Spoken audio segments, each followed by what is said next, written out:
Tô vendo sim. Tô vendo sim, Gi. Né?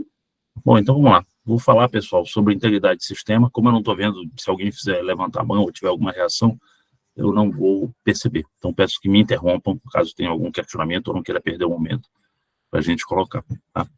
Bom, vamos lá. A gente vai cobrir aqui os aspectos gerais da parte de manutenção de projetos de manutenção de integridade de óleo e gás, quais são os desafios que a gente enfrenta e como a gente faz para enfrentar isso. Vou falar muito rapidamente sobre FPSO, não é bem o foco aqui, da gente ir nos detalhes do que é, como funciona, para que serve, mas eu vou tocar em alguns aspectos mais importantes aqui para a nossa discussão. Vou falar sobre manutenção, integridade e o processo, como isso funciona, gestão de projeto aplicada na prática, né? Aqui a ideia não é a gente discutir o fundamento de como funciona a gestão de projeto. Então, eu vou mais explicar na prática do dia a dia como é que isso realmente funciona na área de produção de petróleo. E os itens que mais afetam a gente, né? POB e lay-down. Isso a gente vai falar durante. Na verdade, foi até difícil escolher os itens que mais afetam, porque é muito grande o projeto, os projetos de produção de petróleo no mar. Então, a gente elegeu 2 aqui para tratar aqui e um pouco mais a fundo aqui no tempo. Então, os aspectos gerais da nossa indústria de óleo e gás, a gente vai falar basicamente de manutenção de integridade aplicado a esses elementos da indústria de óleo e gás, né? Ou seja, quando a gente fala da indústria de óleo e gás no mar, especificamente falando no mar, tem o sistema submarino, tem o sistema de upstream, para levar toda a produção para cima, tem as unidades que processam na superfície, depois tem o midstream, para trazer isso para a refinaria, ou exportação, e aí refino e distribuição final de derivado. A gente vai falar especificamente desse que está na tela, esse elemento aqui da cadeia produtiva de óleo e gás. Isso aqui é um FPSO, né? Basicamente, ele pode ser um cacho de navio adaptado ou ele pode ser construído para essa finalidade, né? Para quem não conhece muito, a gente vai falar de alguns elementos dentro dele ao longo da apresentação, mas basicamente o que ele faz é a produção. Ele controla a produção do campo submarino, como a gente viu no primeiro slide, na abertura, né? Ele está conectado a tudo no fundo, faz todos os acionamentos, todos os controles, recebe todos os fluidos que vêm do fundo, não vem só óleo, vem muita coisa, faz a separação inicial, retorna alguma coisa para o reservatório, retorna água para o mar, retorna óleo para as tubulações ou para os navios aliviadores e trata e retorna o gás, ou devolve o gás para o poço, ou faz o flare do gás, que é a queima do gás comum, até o símbolo das plataformas, eles queimando lá em cima. Bom, é importante a gente ter em mente a evolução tecnológica, né? Essa indústria marítima ela começou desde que a humanidade começou, praticamente, né? Os primeiros barcos eram de madeira, vela, depois essa indústria evoluiu para casco de aço, que é o que é muito utilizado hoje no setor industrial marítimo mundial. A gente usa o aço como o elemento construtivo principal de tudo que se faz, navio, plataforma, todas as estruturas rígidas que se usam, praticamente são de aço. É óbvio que é um composto, né, uma liga, mas basicamente o aço. E hoje em dia a gente está indo já para navio autônomo, como já existe na Noruega, o Yara Birkeland, foi o primeiro projeto de grande porte de navio autônomo, né? Basicamente ele navega sem tripulação, né? Apesar de ele ter acomodações, espaço, mas ele é feito para navegar sem acomodações, é um pequeno navio de carga que navega entre 3 portos, os quais foram preparados. Então, a mensagem, pessoal, que a gente tem que ter para analisar a produção de petróleo é a evolução tecnológica constante, né? Então, o que a gente está falando hoje, aqui, 4 de julho de 2023, provavelmente já vai ter sido superado daqui a 10 anos, porque é uma indústria que ela evolui muito rápido, principalmente proporcional ao desafio de produzir petróleo num mundo em que a população cresce praticamente em PG. Então, esse crescimento populacional e de demanda por óleo faz com que a produção avance cada vez mais e vá buscar óleo onde ele tiver, inclusive a altas profundidades. Tá?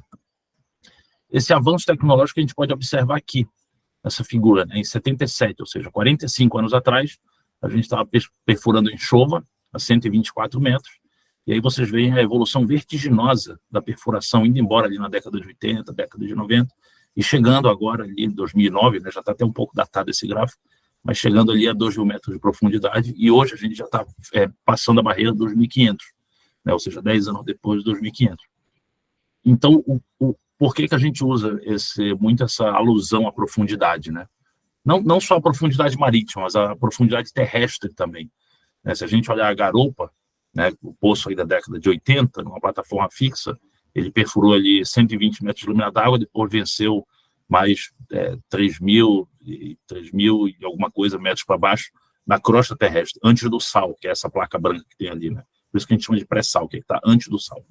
E aí a gente vê mais modernamente Lula ali na década passada, e Iracema Sul já aqui no 1919, 2019, 2020, né, e fechando ali quase 5.000 metros de profundidade, mais de 5 metros de profundidade dentro da crosta terrestre.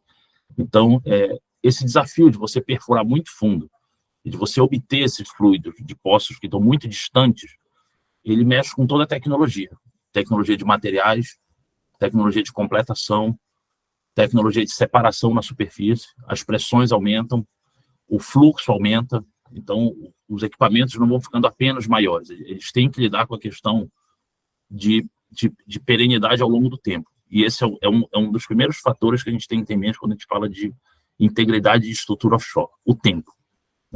Normalmente o pessoal que vem da engenharia, eles tendem a pensar primeiro assim, o metal corrói ao longo do tempo, então a gente tem que manter a pintura, porque senão o oxigênio combina e começa uma célula corrosiva.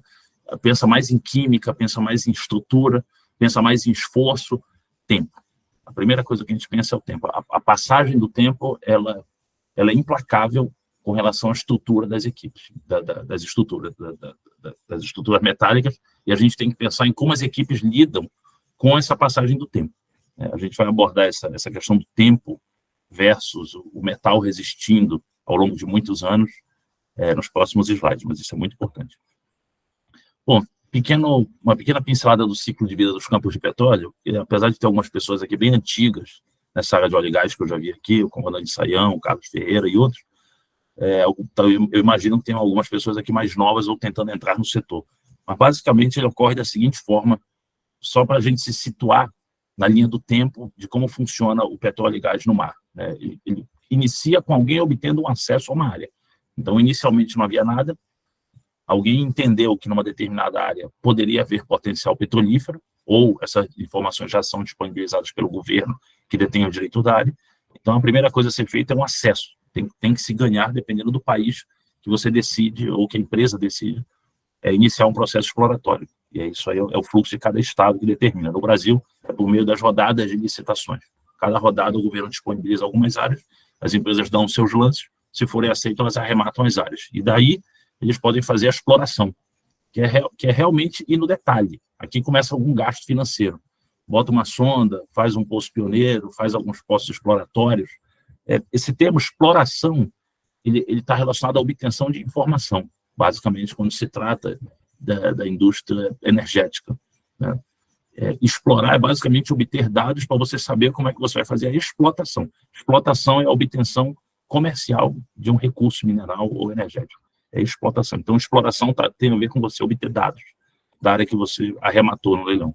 E aí tem uma série de estudos que são feitos, né, normalmente, pessoal de geofísica, né, o pessoal de engenharia de reservatório, entra muita gente da área técnica para começar a ter uma delineação macro de equipagem, de estrutura, de volume, enfim, e obviamente o pessoal da área econômica sempre junto, né, porque tem que saber quantas coisas vão custar e quanto o projeto vai retornar de lucro. E aí o desenvolvimento é quando inicia realmente o aporte de capital, a decisão de compra, né, a gente chama de FID, Final Investment Decision. Depois que tudo aconteceu antes, alguém decide, ok, vamos gastar alguns bilhões de dólares, comprar tudo que precisa, instalar esse campo aqui e produzir nele durante alguns anos, né, que é o tempo que leva. E aí começa a gente a pensar na variável tempo. Tudo aquilo que a gente instalou lá, né, que a empresa instalou, tem que existir ao longo de muito tempo. E aí é aqui na produção que ocorre o retorno financeiro. E no final, quando acaba tudo, existe a questão do descomissionamento, que é uma indústria nova do Brasil, né, ela já começou, mas ainda tem muita demanda a ser atendida, e a indústria ela não é alinhada, como ela é do Mar do Norte, ou no Golfo do México, ou no Mar do Sul da China, para a questão do descomissionamento, né? Estaleiro não está alinhado, a indústria naval ela ainda é algo infante para ela, e normalmente isso ocorre levando a estrutura lá para fora. Mas o foco aqui é na produção, né? O que nós estamos falando aqui sobre uma noção de integridade não é na construção naval, quando está tudo sendo desenvolvido nas empresas, nos estaleiros, e nem no descomissionamento, quando você está levando tudo para desmonte e destinação final. Durante o período produtivo que os esforços de integridade, de manutenção de integridade, eles são mais fortes. E daí a necessidade de projeto disso. Aqui é uma foto para mostrar para todo mundo, de uma forma bem lúdica, como é que ocorre aqui no Brasil, né? Durante muitos anos, esse azul marinho embaixo foi a produção em água rasa, né?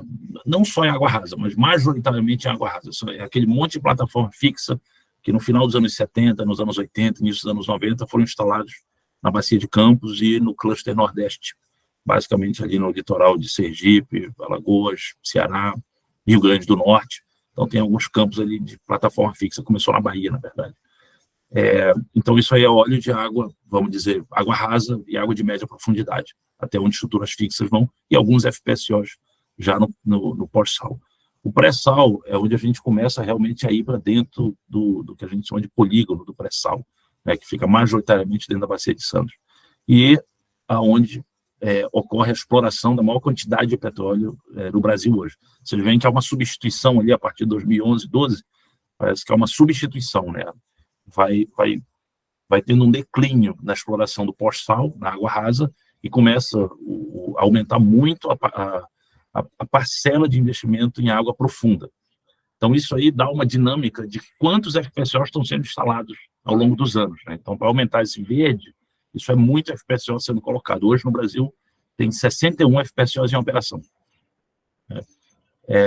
Então, assim, é muita estrutura flutuando em água profunda, longe da costa. Esses campos eles têm uma distância da costa considerável, chega aí a 180, 200 quilômetros, né, para falar uma linguagem mais entendível por pessoal da indústria da engenharia, né? No mar, a gente costuma usar milha náutica, que é 1.852 metros. Né? Uma milha náutica são 1.852 metros, 1 quilômetro são 1.000 metros. Então, a gente tem campos aí situados a 180, 200 quilômetros da costa. O desafio logístico de você levar qualquer tipo de ação a uma distância tão grande é algo colossal, né? É algo que quem trabalha com essa atividade tem que ter em mente. Considerando que Rio Macaé pela estrada, eu não sei se todo mundo conhece, né, essa distância, esse trajeto, a gente está falando de 180 quilômetros, é mais ou menos isso que você tem que fazer pelo mar, levando tudo lá para fora. Levando gente, levando equipamento, levando materiais, trazendo todos os resíduos. Então, tudo que você vai fazer, você tem que considerar esse esforço logístico que vai ser feito e encadear isso numa sequência, né? E como é que a gente vence esses desafios industriais, né? De pegar uma ilha de aço que está no meio do mar, levar tudo que você precisa para que você possa fazer o ciclo de inspeção, qualificação, sequenciamento de atividade e, no final, você conseguir manter a integridade, lutar contra a corrosão. Como é que se consegue isso? Se consegue isso com grandes corporações, né? com grandes empresas. Quando eu digo corporação, eu estou falando de um grupo muito grande de pessoas de diferentes especialidades e que trabalham alinhadas como um relógio. Ou seja, não é tão simples quanto uma empresa que funciona apenas em uma cidade. Para se manter isso tudo funcionando lá fora, você tem que ter gente trabalhando no exterior, no Brasil, no mar. Essas pessoas trabalham em tempos diferentes. Muitas dessas pessoas não se veem, elas não se conhecem, nunca vão se conhecer. No entanto, o trabalho de uma é o link para o trabalho da outra. É o início para que outra pessoa consiga executar a sua atividade e levar essa indústria adiante, né? Então, só grandes corporações são capazes de um esforço como colocar ilhas de ferro no meio do mar, deixar ali dentro algo em torno de 160, 180 pessoas trabalhando ininterruptamente por mais de 20 anos, fazendo com que a exploração de petróleo, a explotação de petróleo, ocorra de uma forma segura, sem que hajam explosões, grandes acidentes. Então, assim, é relativamente raro você ver um acidente num FPSO a ponto disso ir para a indústria. Assim como é raro você ver esse tipo de acidente também indo para a aviação, por exemplo. Porque seria algo muito catastrófico, né? Para a imagem, para a integridade do sistema. Nós temos acidentes aéreos com frequência, as pessoas iam parar de voar. Acidentes com unidades de produção no mar é algo tão catastrófico que o último que teve fez um filme, né, que foi a Deep Horizon, o último dos grandes que teve, né? Ocorrem acidentes materiais aqui e ali, pessoais, infelizmente, mas não esses grandes acidentes, como por exemplo, como o Exxon Valdez, que se arrebentou na Alasca e criou uma série de legislação, o Prestige, que partiu no meio ali na costa da Espanha, a própria Deep Horizon, no Golfo do México também, que pegou fogo. Então, esses grandes acidentes são tão raros que você lembra e consegue citá-los. Para manter isso tudo funcionando, ou seja, vamos chamar assim, essa estrutura pronta para explodir, né? O negócio tem gás pressurizado, tem uma quantidade absurda de combustível, tem fluxo o tempo inteiro, tem temperatura, pressão. Como é que se mantém isso seguro? Com corporações enormes, com grandes empresas que cuidam de cada mínimo detalhe da engenharia, para que isso tudo funcione sem que hajam grandes acidentes e mantendo o nível de produção necessário para o funcionamento da indústria, né? Vou falar um pouco da empresa que eu trabalho, só para dar um background de onde é que vem a experiência que eu vou passar aqui, vem da Modec, é uma empresa japonesa, o nome dela é esse aqui, o significado da Modec. É importante a gente falar sempre uma segunda língua, claro que pedir o japonês também já seria demais, né? Então Mitsui Ocean Development Engineering Company. Então, a Modec ela foi fundada por um grupo de empresas japonesas com o objetivo de fazer investimentos no oceano, né? Basicamente, o Japão se voltando à engenharia oceânica se concatenou nessa empresa Modec, que começou em 1958, em 1968, fez aniversário de 50 anos há pouco tempo atrás, 2018, e desde então ela tem crescido junto com o crescimento da indústria de óleo no mar, né? Ela vem tomando fôlego desde então. O tamanho hoje da empresa é esse, mais de 100 mil empregados próprios. A Modec é uma empresa muito similar à Petrobras, para quem conhece a Petrobras. Ela trabalha muito com terceirizado. Então, tem um grupo de funcionários e tem um grupo enorme de pessoas trabalhando dentro da Modec que não são funcionários da Modec. Então, na verdade, a empresa é bem maior do que o número apenas de empregados. Ela também conta com força de terceirizados, tanto diretos quanto empresas que você contrata para um determinado fim e que acabam trabalhando dentro do sistema Modec, como são os contratados da Petrobras. Para dar um exemplo, né? Então, tem muitas nacionalidades e atua em vários países. Esse tipo de empresa, não só a Modec, mas esse tipo de empresa de grande calibre, consegue entrar nos sistemas de produção offshore de água ultra profunda também por causa da capacidade de aporte financeiro. Então, não é qualquer empresa que consegue fazer um aporte financeiro da casa do $1 bilhão para cima e poder entrar nessas licitações e poder prover esse serviço durante muitos anos. Por isso que eu enfatizei aqui no começo que esse tipo de desafio de engenharia ele só pode ser superado com corporações muito grandes. Então, tem que haver um certo tamanho para você entrar numa licitação de entrega de um FPSO que produza 180 mil barris por dia e 6 mil metros cúbicos equivalentes de gás por dia. É uma estrutura muito grandiosa. No Brasil, é a empresa que produz 1/4 do petróleo produzido no Brasil hoje, é a Modec. Isso é basicamente não pelo número de FPSOs que ela tem, que não são muitos, mas pelo volume.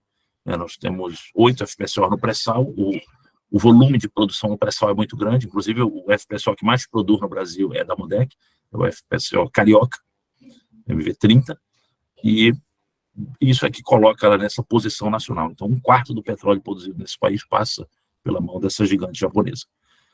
Bom, vamos falar um pouco sobre o FPSO, né? O que é isso aqui?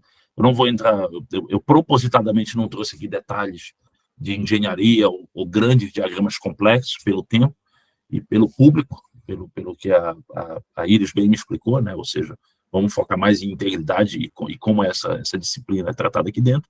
Mas, basicamente, aproveitando a foto, um FPSO é o seguinte: ele é um grande tanque aqui embaixo, obviamente são vários tanques, né? Não é mas é uma área de tancagem, o casco da embarcação basicamente é uma área de tancagem, e em cima existem módulos que fazem o processamento da produção. Algumas particularidades sobre FPSOs. Cada FPSO é produzido para o seu campo, eles não são imediatamente intercambiáveis. Você não consegue tirar um FPSO do campo A e colocar no campo B, não funciona. Por quê? Porque ele é fruto daquela parte que eu expliquei lá atrás do ciclo de vida de campo de petróleo. Teve uma parte que eu falei lá que a gente fazia as avaliações, né? Então, ou seja, depois da aquisição, depois da exploração, senta uma engenharia pesadíssima para delimitar os dados que eles conseguiram e saber o seguinte: como é esse gás, como é esse óleo, como é esse resíduo que vai voltar, qual o volume esperado, quanto tempo isso tem que produzir, nível de acidez, nível de corrosão, nível de metais pesados esperados, nível de norma. Existe uma análise físico-química muito pesada nisso, e obviamente, também levando em consideração os volumes de produção para dimensionar cada módulo, né? Então, ele é feito tailor-made, ele é feito para o campo que ele trabalha. Existem alguns módulos que eles são padrão, né? Então, o que você precisa de dentro? Você precisa de uma usina de geração elétrica, né? Muita eletricidade. Inclusive, esse é um dos desafios da indústria hoje em dia do FPSO, né? Eu vou falar alguns temas aqui, pessoal, que se a gente for desenvolver nele, leva uma outra conversa aí de 2 horas. Mas um desses temas é o seguinte: geração elétrica em FPSO. Os FPSOs, eles precisam de uma quantidade absurda de eletricidade. Essa geração é feita através dos GTGs, né? Turbina. Que a turbina é um elemento que você consegue uma alta produção de potência num baixo volume. Se fossem usados motores diesel, esses motores seriam muito grandes, iriam ocupar espaço. E espaço é crucial em projeto de FPSO. É crucial. A bordo, né, para quem vem de marinha, é praça, né? Praça é ouro em FPSO. Então, a gente usa GTG, turbina gás. Essas turbinas, elas são alimentadas pelo próprio gás do campo. Eu estou falando generalidades, tá, pessoal? Senão alguém vai dizer assim, pô, mas na Angola tem um FPSO que se chama Girassol, que lá eles usam diesel. Ok. Eu estou falando generalidade. Em geral, eles usam o próprio gás do campo para propelir as turbinas que geram a eletricidade necessária para girar essa cidade aqui, né? Um FPSO, para efeito de comparação, ele com 100 megawatts de potência, que é o máximo que a gente consegue colocar hoje em dia, usando 4 geradores, que normalmente são essas chaminés aqui, esses charutos aqui, ele consegue iluminar uma cidade como, por exemplo, 250 mil habitantes, praticamente o tamanho de Macaé, né? Esses módulos que tem no FPSO, eles são todos fabricados independentes, depois conectados. Então, o que eles fazem basicamente? Eles pegam a mistura que vem lá de baixo e separa aquilo em fases. Então, a fase gasosa vai seguir um processo dela, a fase líquida vai seguir um processo dela, tem uma fase um pouco arenosa que tem um tratamento especial também, né? Porque o que vem de lá vem tudo, né? Pelas tubulações de produção, pelos raios de produção, e cada um sofre o seu tratamento. O gás tem que sofrer um tratamento que torne utilizável e reinjetável depois. Ou em alguns FPSO no mundo, esse gás ele já é canalizado, já serve para venda também. O óleo, ele, obviamente, ele é tratado separado até que a gente tenha o petróleo bruto que possa ser descarregado ou no grid de produção, né, caso seja interconectado, ou em navios aliviadores. No Brasil, a gente usa navio aliviador porque a nossa malha de óleo e gás ela vai até água rasa. É praticamente antieconômico você botar um FPSO a 200 km e levar um tubo só para ele. O outro vai estar a uma distância muito grande. Então, essa infraestrutura para poder fazer a coleta da produção, ela ainda é antieconômica. Talvez um dia isso seja econômico e substitua navio aliviador, que é basicamente um petroleiro que vai até o FPSO, recebe a produção dele e leva para uma refinaria. Então, a descarga da produção principal de óleo, normalmente ela é feita por navio aliviador, petroleiro. E vários outros módulos aqui que cuidam de funções acessórias, né? Por exemplo, toda a água que vem misturada com essa produção, a gente chama de água produzida. Essa água produzida, ainda que isso não faça sentido, mas faz sentido para quem é da área, é a água do processo de produção. Ela recebe um tratamento para que ela possa voltar para o mar. Então, a gente volta, né? É similar a um separador de água e óleo que tem embarcação, só que em proporções muito maiores. O gás, ele é reinjetado no campo, para que ele possa manter a pressão no reservatório. E isso aí também é alvo do design do FPSO.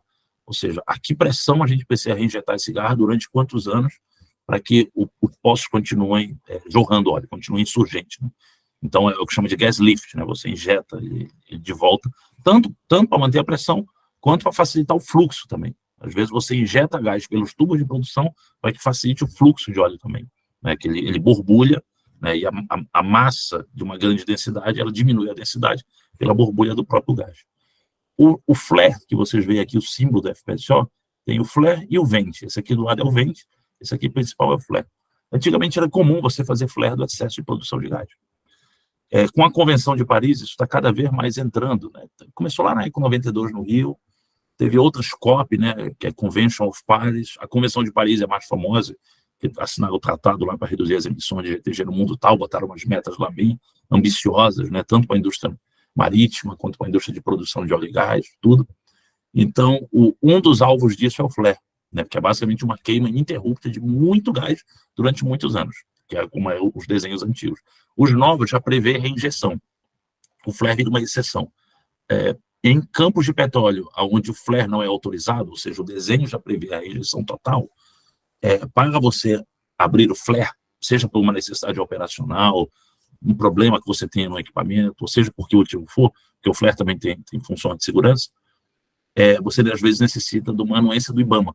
Tá? Então tem alguns campos de petróleo que você precisa que o IBAMA concorda em ter um flare. Bom, em geral, eles também têm 2 guindastes, né? Esse é o desenho base, algumas têm mais guindastes, mas eu nunca vi nenhuma com menos de 2, e esses guindastes servem uma área muito pequena, porque obviamente essa área de carga disputa espaço com o que gera lucro, que são os módulos que quanto maiores e quanto mais altos eles forem, mais eles conseguem gerar, né? Quanto mais equipamento você consegue inserir dentro da embarcação, maior o seu poder de geração, quanto maior o poder de geração, maior o lucro. Então, normalmente, quem contrata FPSO quer o máximo de produção possível.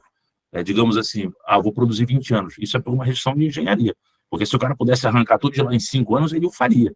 Só não é viável ainda dentro da nossa tecnologia. Um L-ponto, e aqui vocês estão vendo um carretel, um rio, que tem um mangote de offload, né, que é o que é pago para o petroleiro que leva. Normalmente tem um na proa e um na popa. Bom, sem entrar em muito mais detalhes, isso aqui já é uma visão de dia, já dá para ver a proa de um FPSO. Aqui é as chaminés dos GTGs. Esse aqui tem uma particularidade. Vocês estão vendo 2 chaminés mais avante. Tem uma aqui que está sendo montada ainda, né? Essa aqui ela está sendo montada. Aqui o cachimbo dela bem aqui, ó. Eu não sei se vocês estão vendo meu mouse, mas isso aqui é igual um Lego gigante. Isso aqui é um cachimbo. Esse cachimbo é desse GTG Charlie aqui, Alfa, Bravo, Charlie, Delta. E aqui vocês estão vendo dois cachimbos também aqui. O que é isso aqui? Isso aqui já são vamos dizer assim, as soluções modernas que a indústria adota para conseguir produzir mais petróleo a uma distância maior, colocando o máximo de recursos possível numa mesma embarcação. O que é isso aqui? Essa história é interessante. Quando fizeram o balanço de carga dessa embarcação, viram o seguinte: mesmo gerando o máximo possível com 4 geradores, não tinha potência elétrica para propelir todo o equipamento. Ou seja, isso aqui precisa de mais potência do que uma cidade de pequeno porte, né, 250 mil pessoas. Então, qual foi a ideia? 2 dos maiores consumidores pesados a bordo, um dos maiores consumidores, vamos dizer assim, de energia elétrica a bordo, são os main, né, os main compressors, os compressores. Então, o que esses compressores fazem? Eles comprimem o gás, seja para uso nos GTGs, seja para reinjeção dentro do poço. Então, isso são máquinas enormes, esses compressores. Eles absorvem muita potência. Então, já chegou um ponto em que você, para salvar a energia elétrica, você coloca a compressão principal do FPSO com turbina. Então, você instala uma turbina, essa turbina queima, e em vez de ele consumir energia elétrica, ele consome do próprio gás da plataforma para fazer a compressão principal de gás. Então, aqui a gente vê o vent. O vent é um dispositivo de segurança, né? Se algo der errado no FPSO, tripa a produção, joga o gás de forma que não saia aqui dentro da área de produção, né? Existem mecanismos para fazer a rota automática desse gás para cá. O flare, para a necessidade de flare. Lá atrás, a superestrutura típica de embarcação. O casco, e aqui na proa vocês vê o BLS da proa, né? O sistema de offload da unidade que fica aqui na proa.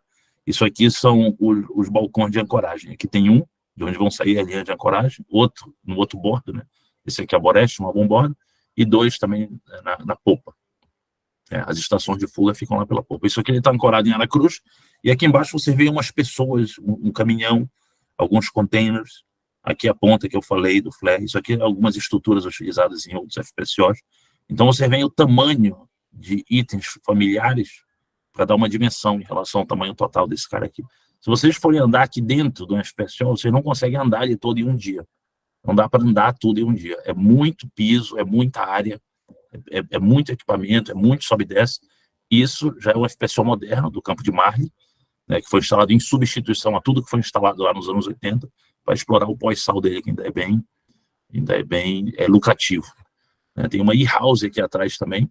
E-House é Electric House, vamos dizer, para quem vem na indústria naval, é o quadro elétrico principal, só que para isso aqui é uma estrutura de grandes proporções, onde recebe a eletricidade gerada e distribui, e faz toda a parte de segurança da distribuição elétrica dentro da unidade, né, para a operação dessa cidade.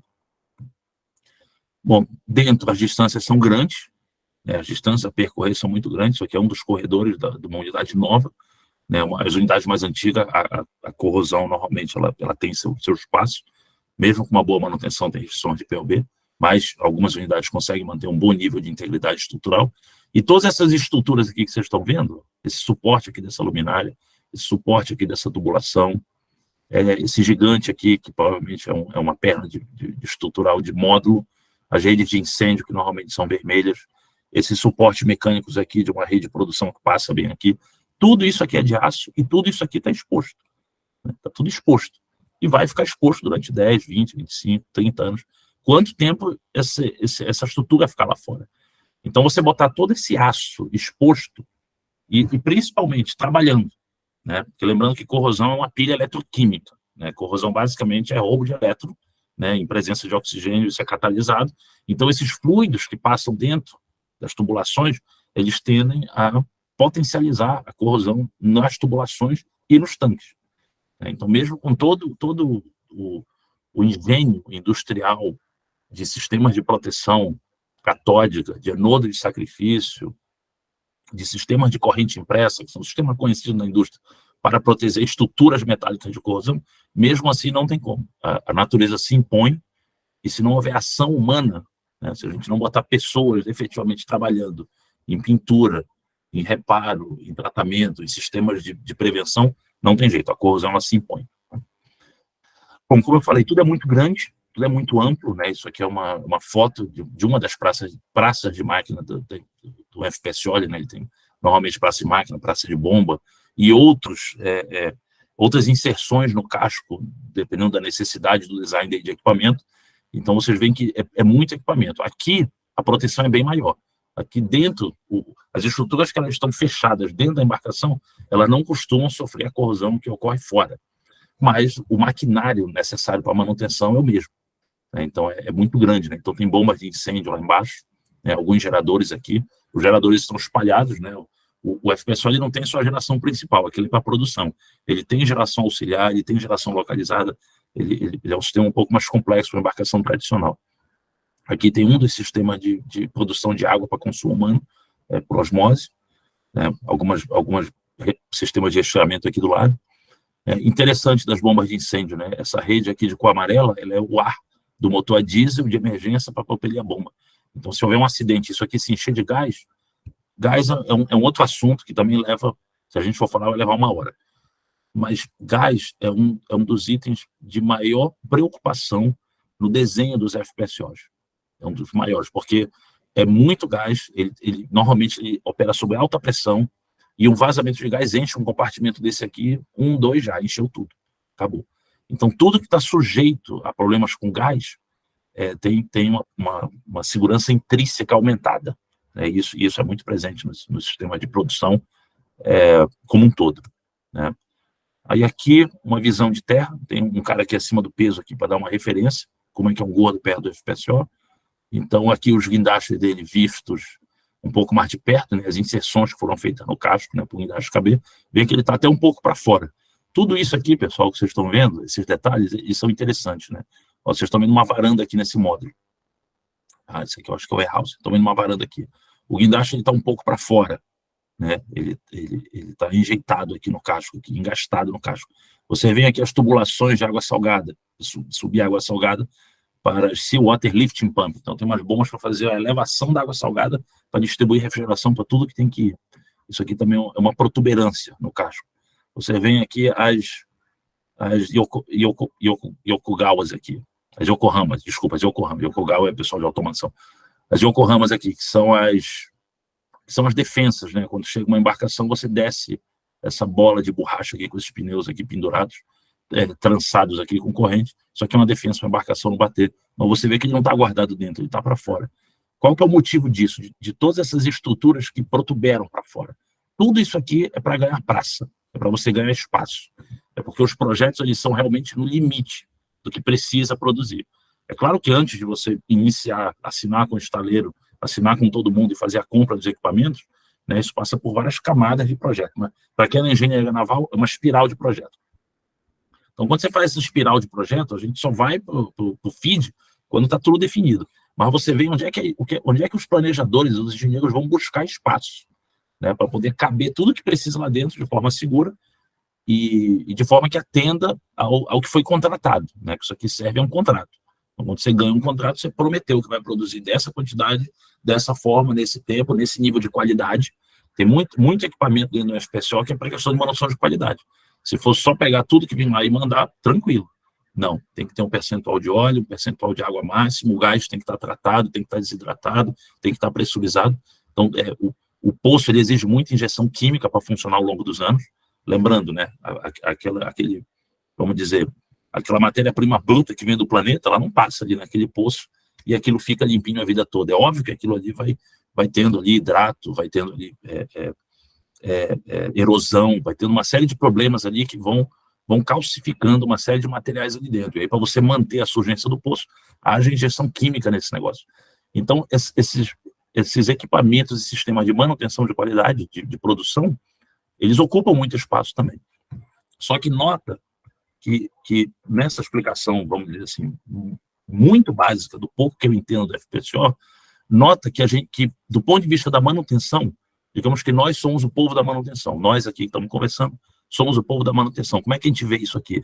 Cara, como é que eu vou chegar no terceiro piso desse módulo e levar 20 toneladas de aço que eu preciso trocar ali nesse negócio e botar 50 pessoas trabalhando ali durante 4 meses e um serviço a quente danado? Então, para você abrir chama no FPSO, assim, precisa de uma benção do Papa. É um negócio bem complexo abrir chama no FPSO e, em princípio, não pode.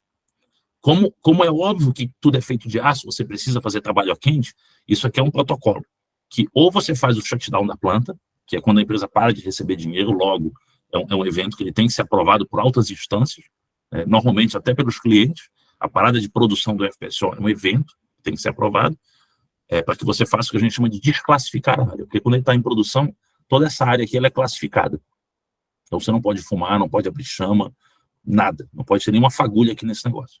Então, para você desclassificar, você tem que não só parar a produção, mas você tem que fazer o que a gente chama no jargão de DFPV.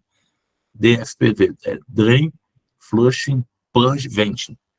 Drain, Flushing, Purge, Venting é basicamente a sequência na qual a gente faz para garantir que está tudo inertizado. Quem veio do naval vai saber, vai entender bem, mas basicamente é substituir o oxigênio que fica na superfície dos tanques por um gás inerte, né? Você remove um dos itens do triângulo do fogo, e fez o flushing, você tirou toda a produção de onde estava, né? Ou seja, o tubo que estava cheio de gás, não tem mais gás, tem gás inerte. Rede que estava cheio de óleo, drenou todo o óleo, encheu de gás inerte. Aí você desclassificar, aí você consegue fazer trabalho quente. Então, trabalho quente em FPSO é uma grande dificuldade. Em grandes proporções, é uma dificuldade de grandes proporções. Numa planta industrial, cujo equipamento ele tá cranched, como é que eu vou falar isso? Ele foi aglutinado o máximo possível, obviamente por necessidade econômica. O balanço da engenharia necessária de manutenção é delicado, porque tudo aqui vira um evento, né? Você pegar do guindaste alguma coisa lá fora, tirar de uma embarcação, botar uma equipe a bordo de helicóptero e fazer com que essas pessoas e esse equipamento transitem aqui por dentro e cheguem até aqui. Isso eu costumo falar com a minha equipe de parada de produção, o seguinte: pessoal, chegar com o equipamento e chegar na locação do equipamento, isso aqui sozinho já é um projeto. Isso aqui já é um projeto, né? Fora a execução, fora a remoção de tudo, mas a gente vai falar disso um pouco mais de detalhe mais para frente. Então, isso é um cartão de visita do que é um FPSO, dito de uma forma, vamos dizer, lúdica, né? É basicamente isso. Observa aqui, interessante, o pessoal está montando ainda aqui algumas estruturas, né? Esse pessoal estava comissionando para ir para o campo ainda. Ele está, nesse momento, entrando em primeiro óleo, esse cara aqui. Nota aqui os andames montados aqui, ó. Nota isso aqui. O que eu vou falar é algo que só dá para entender sentindo na pele. Mas fazer com que esses andames cheguem até aqui e voltem com esse negócio lá a 180 quilômetros da costa, isso aqui é uma missão assim, de engenharia do mais alto nível.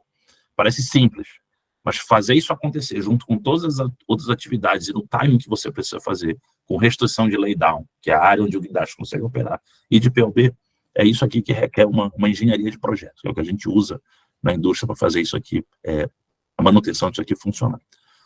Isso aqui é um exemplo de módulos visto de cima, né? É um exemplo, vamos dizer, acadêmico, né? Então a gente tem aqui a parte onde fica a acomodação, os dois BLS, na proa e na popa, para fazer a descarga tanto pela proa quanto pela popa. Ele não está mostrando aqui o riser balcão, o mooring balcony, mas são balcões que tem aqui na polpa e na proa, onde você faz a ancoragem. Aqui o flare e o vent, né? Aqui o knockout drum do flare, que é onde cai toda a produção do flare antes de ir para cima dele, né? Tem um local onde consolida tudo que tem que flarear antes de subir para ele. E aqui vários módulos, cada um com a sua função relativamente autoexplicada, né? Então, main A compressor, são compressão, isso aqui é injeção química. Essas duas laydowns aqui, vocês percebem a laydown imprensada, né? Entre vários módulos ocupando todo o espaço e até caindo para fora da embarcação. Isso aqui é a área que você tem para manusear carga aqui dentro. Então, você tem módulo de separação de alta pressão, você tem tratamento de gás, você tem a e-house aqui, você tem o módulo onde fica o GTGs, que é esse Power Generator aqui, os PWs, né, do 1 ao 6 PWs, é onde entram os risers, né, que riser de produção, riser anular para injeção de água, gas lift, a parte de umbilicais eletrohidráulicos para fazer o comando dos poços no fundo. Então, assim, e aqui um workshop, né, uma oficina que é necessária, uma oficina gigante para ficar mantendo isso aqui tudo funcionando. Então, basicamente é isso, né, como os módulos ocupam todo o espaço disponível. Alguém pode dizer assim, cara, mas ainda tem espaço aqui, ainda tem espaço aqui, ainda tem espaço aqui. Não é tão simples assim. Não são todos os espaços que podem ser ocupados, porque num acidente você precisa ter área onde as pessoas possam escapar. Então, se você tiver alguém que esteja aqui no flare ou aqui no 2P de separação, e você bota a estação de fuga aqui na polpa, praticamente num acidente você matou essas pessoas aqui. Então, eles têm que ter uma área de escape. Além da área de escape, existem considerações sobre a estabilidade da embarcação. Ela está ancorada, mas ainda assim a estabilidade é um item de preocupação. Existem pessoas a bordo que estão ali para cuidar disso. Aqui é aquela protuberância que eu falei das Seawater Lifting Pump, né? Água salgada vindo do fundo, e aqui o guindaste se projetando um pouco para fora para dar mais espaço para a legal. Então, essas são as concepções básicas por trás de um projeto de FPSO. Sem entrar em detalhe, e eu estou olhando para lá, pessoal, que eu fico controlando o tempo aí, que eu estou com medo de estourar o tempo de vocês, mas sem entrar em detalhe, isso aqui são os fluxos, de novo, acadêmicos, isso aqui não é de nenhum específico, mas academicamente falando, existe um fluxo de gás, onde ele passa por compressão, ele passa por uma Vapor Recovery Unit, que é basicamente para receber todo o gás que já trabalhou, comprimir e injetar de volta no processo.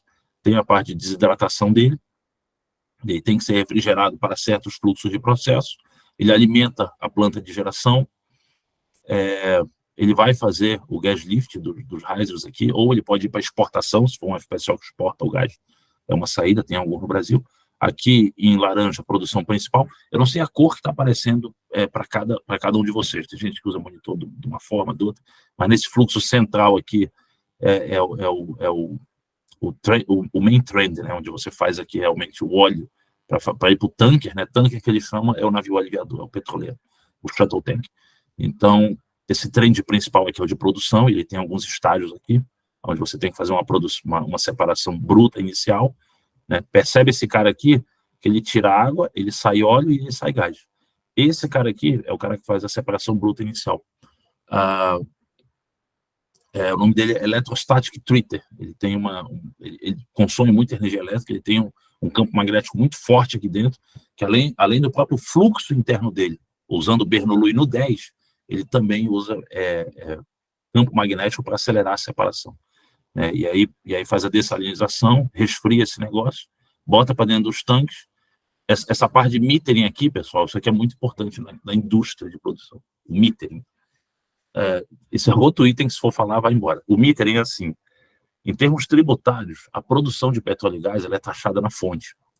Então, quando ocorre a produção, vai para o tanque, dali sai para um petroleiro, é bem ali que é feita a medição fiscal, para efeito de tributação, né, que é o governo recolhendo as taxas, óbvio, né, se você produzir, você paga as taxas daquela produção, cada um conforme o seu contrato de concessão, conforme o regime adotado, regime de cessão, produção onerosa e outros. Então, esse metering aqui é uma das coisas mais importantes, porque isso é muito auditado pelo governo e é um item de alto interesse nosso que não falhe a medição. Então, isso aí basicamente são trechos retos para permitir o fluxo laminar da produção por dentro dele, ou seja, o fluxo não turbulento, né, com alguns flow meters ao longo dele, né, flow meter, como é que a gente chama isso em português? Fluxômetro, com alguns fluxômetros de grandes proporções, esses fluxômetros aferidos de tempos em tempos, redundantes entre si, e mandando informação online tanto para a empresa que produz, quanto para o governo. E aí, obviamente, controlando temperatura, né, pressão que esse óleo está passando, principalmente temperatura. Para quem é do ramo de lidar com combustíveis, tem até um conhecimento popular, né, que, vamos abastecer o carro, que hora abastece o carro? Abastece de manhã cedo, que está mais frio. Isso é verdade, porque para o mesmo volume, você consegue uma massa maior, porque as moléculas elas estão mais próximas com a menor temperatura e elas tendem a se afastar com a maior temperatura. Né? PV igual a MRT, aquela equação geral dos gases. Então, quanto menor a temperatura, maior massa você consegue colocar dentro do mesmo volume. Como os medidores de fluxo, eles medem volume passante, você tem que casar isso com a temperatura para você saber exatamente quanto de massa. A cobrança é feita em cima da massa. Bom, eu estou me excedendo nisso aqui. A parte de água vem para o sistema de água produzida e com 29 ppm ela consegue voltar para o ambiente. Né? E tem aqui a parte de água salgada de refrigeração, de sistema para vácuo, para desareação, sistemas de refrigeração do que tem que refrigerar na planta, a parte de incêndio e o retorno. Aqui para o reservatório é para fazer o anular, né? Para fazer a completação de pressão dentro do reservatório. E outros sistemas auxiliares. Então, isso aqui é uma visão lúdica do que eu falei aqui e quando eu estava fazendo alguns comentários sobre essa figura. Tá? Então, isso é um FPSO. Tem uma pancada de vídeo na internet explicando como é que funciona. Todos os bons vídeos que falam sobre engenharia, sobre sistema, sobre fluxo de FPSO estão em inglês. Praticamente a totalidade. Isso aqui é para dar uma visão da distância, né? Ou seja, Marlim, que é um campo onde aquele FPSO foi instalado, ele está a 150 km do porto mais próximo. Né? Marlim Sul já chega aqui a 160, 170, dentro das cabas, que a gente está aqui, 25 km. E vocês percebem que isso aqui já está na linha de 2 mil metros de profundidade. Esse aqui, 1.000 e alguma coisa de profundidade.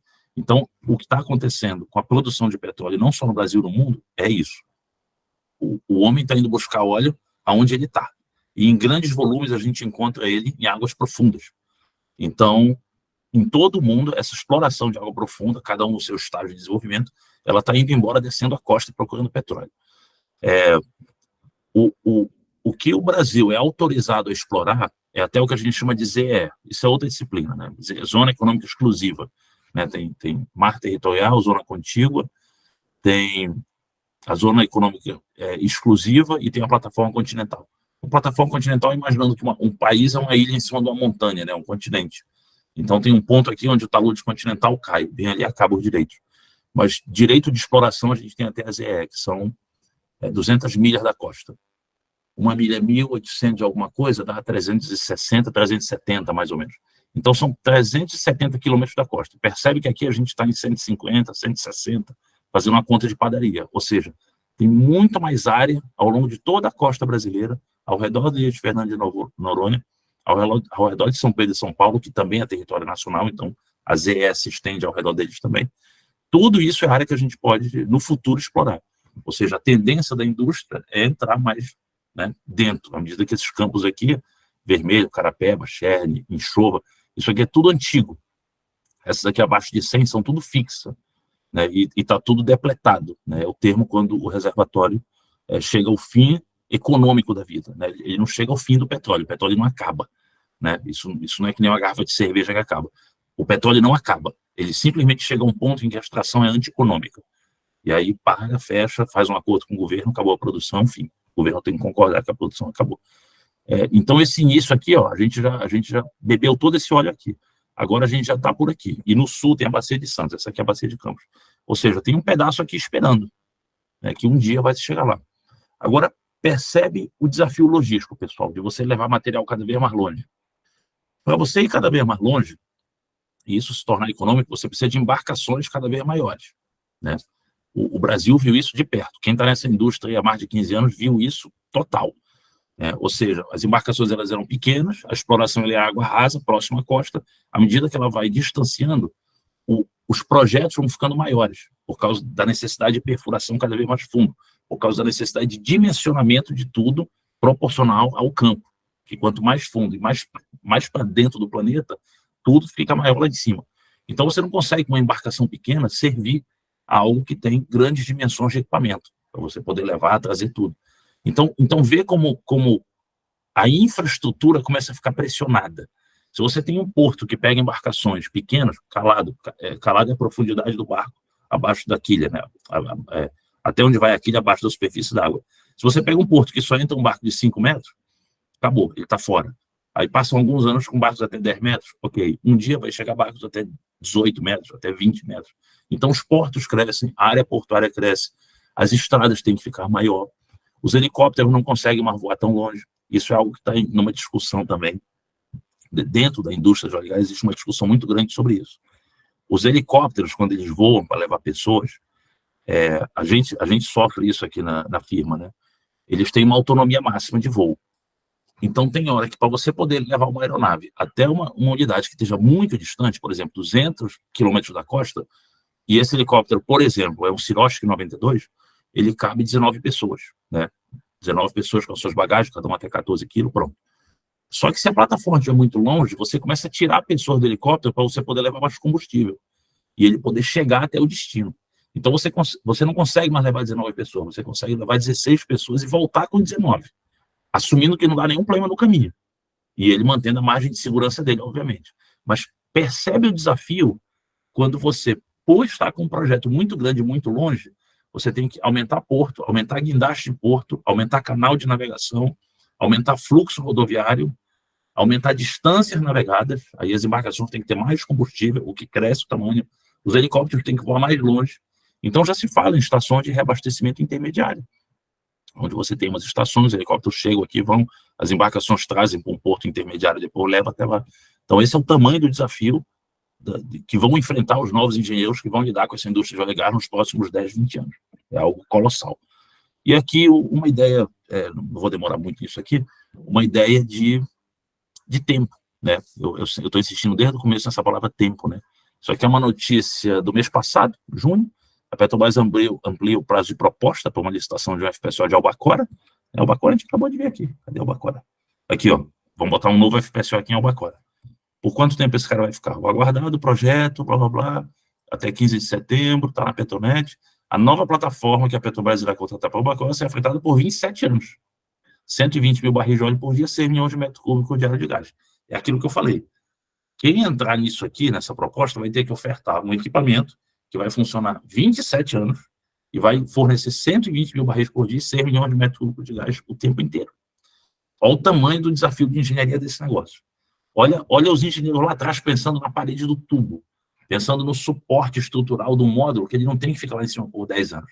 Porque se ele tem que ficar lá em cima por 10 anos, tem um determinado, né, dimensionamento daquela carga, que vai ficar ali vibrando, vento, chuva, esforço do casco. Não, amigo, é 30 anos. Então, assim, tudo muda, tudo muda de dimensão.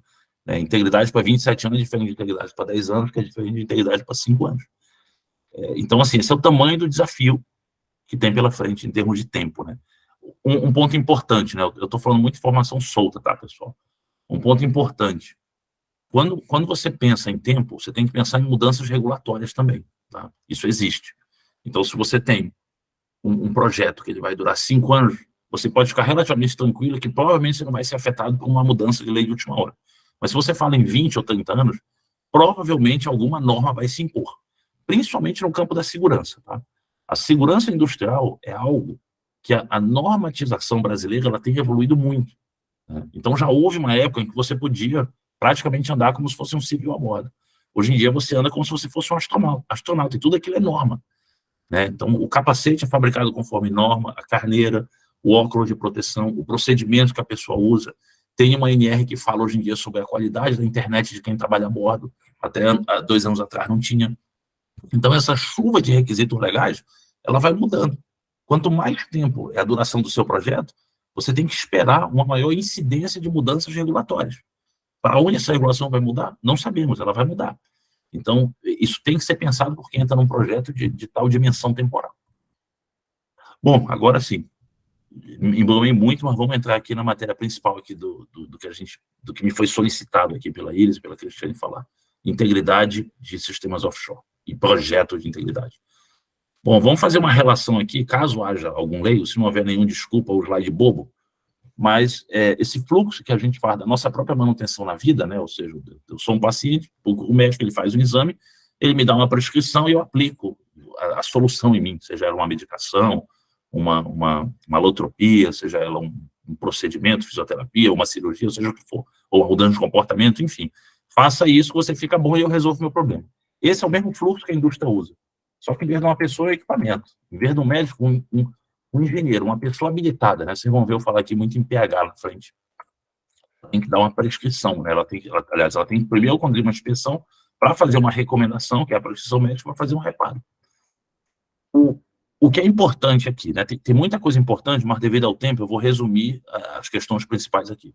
O que é importante na indústria de produção de petróleo, entre outras coisas, né, que eu não vou falar e que está me doendo aqui, que eu não consigo passar tudo nesse tempo, é uma questão da inter-relação entre a inspeção e o reparo.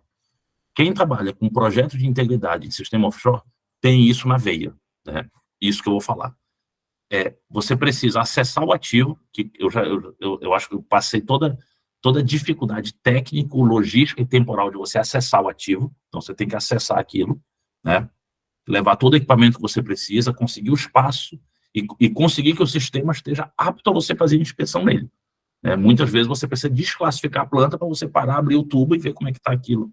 Um tubo é fácil de medir, está na superfície, vai lá com uma UT-probe e mede aquilo. Ok, mede dentro do tanque, então. Mede dentro de um vaso de pressão. Então, assim, não é toda hora que você consegue ir lá acessar para fazer a inspeção. Mas digamos que você venceu o desafio da inspeção. Se você venceu o desafio da inspeção, o reparo ele não ocorre logo após a inspeção. Então, se o pessoal da engenharia de integridade contasta que tem uma necessidade de intervenção, seja ela de média prioridade, alta prioridade, baixa prioridade, mas enfim, tem aqui uma determinada espessura que está abaixo do que deveria estar, dentro de uma parede, ou dentro de um tubo, ou dentro de um flange, ou uma válvula que não tem a função que deveria. Quando ele contasta aquela perda de integridade, ele vai levar um tempo até ele conseguir fazer o reparo. Saber que esse tempo ele não é curto é essencial em gestão de integridade de sistemas navais. Esse tempo ele não é curto.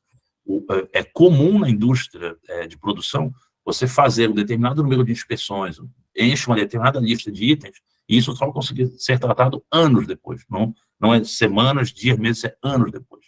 E a indústria tem que ser projetada para isso, né, para saber que você não vai constatar um problema e ele vai se resolver imediatamente.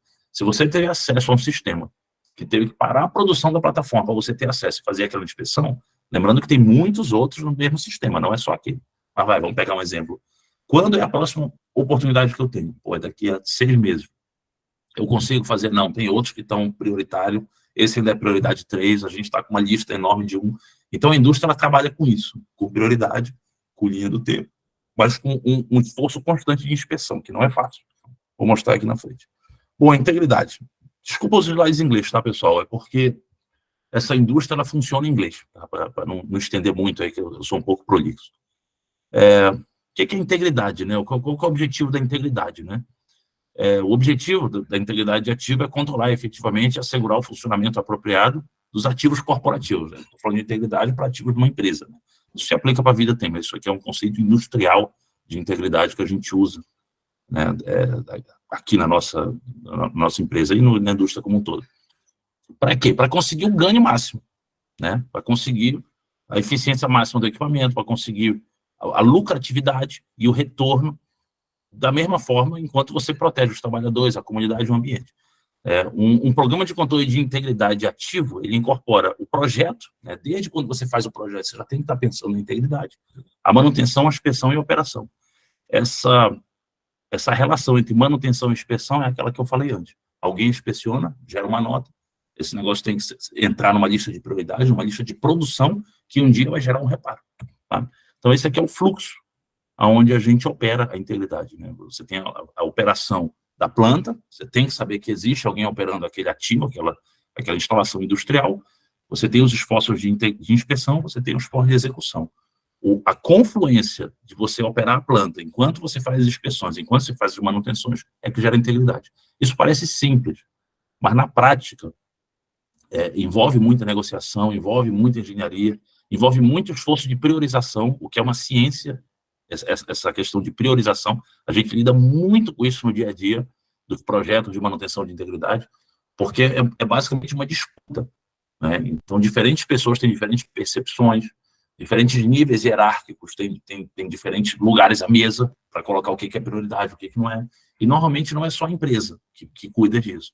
Quando se trata de priorização, entra aí no meio. Eu vou falar de quem entra no meio, mas adiantando, spoiler, entra no meio a ANP, entra no meio Marinha do Brasil, entra o IBP, entra o próprio sistema da empresa, entra os clientes, às vezes entram os sócios do campo, entra uma jogada também, entra IBAMA, entra o pessoal do meio ambiente, entra o pessoal do Ministério Público, que cuida da segurança dos trabalhadores.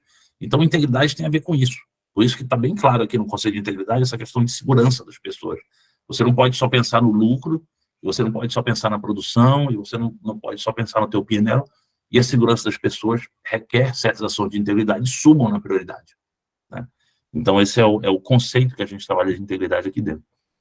Então, o que são atividades rotineiras de inspeção? Estou botando aqui na tela, né? Planejamento, UTM, Ultrasonic Thickness Measuring, medição de espessura por ultrassom, né? Estou tentando falar os termos aqui que talvez não sejam comuns a todo mundo.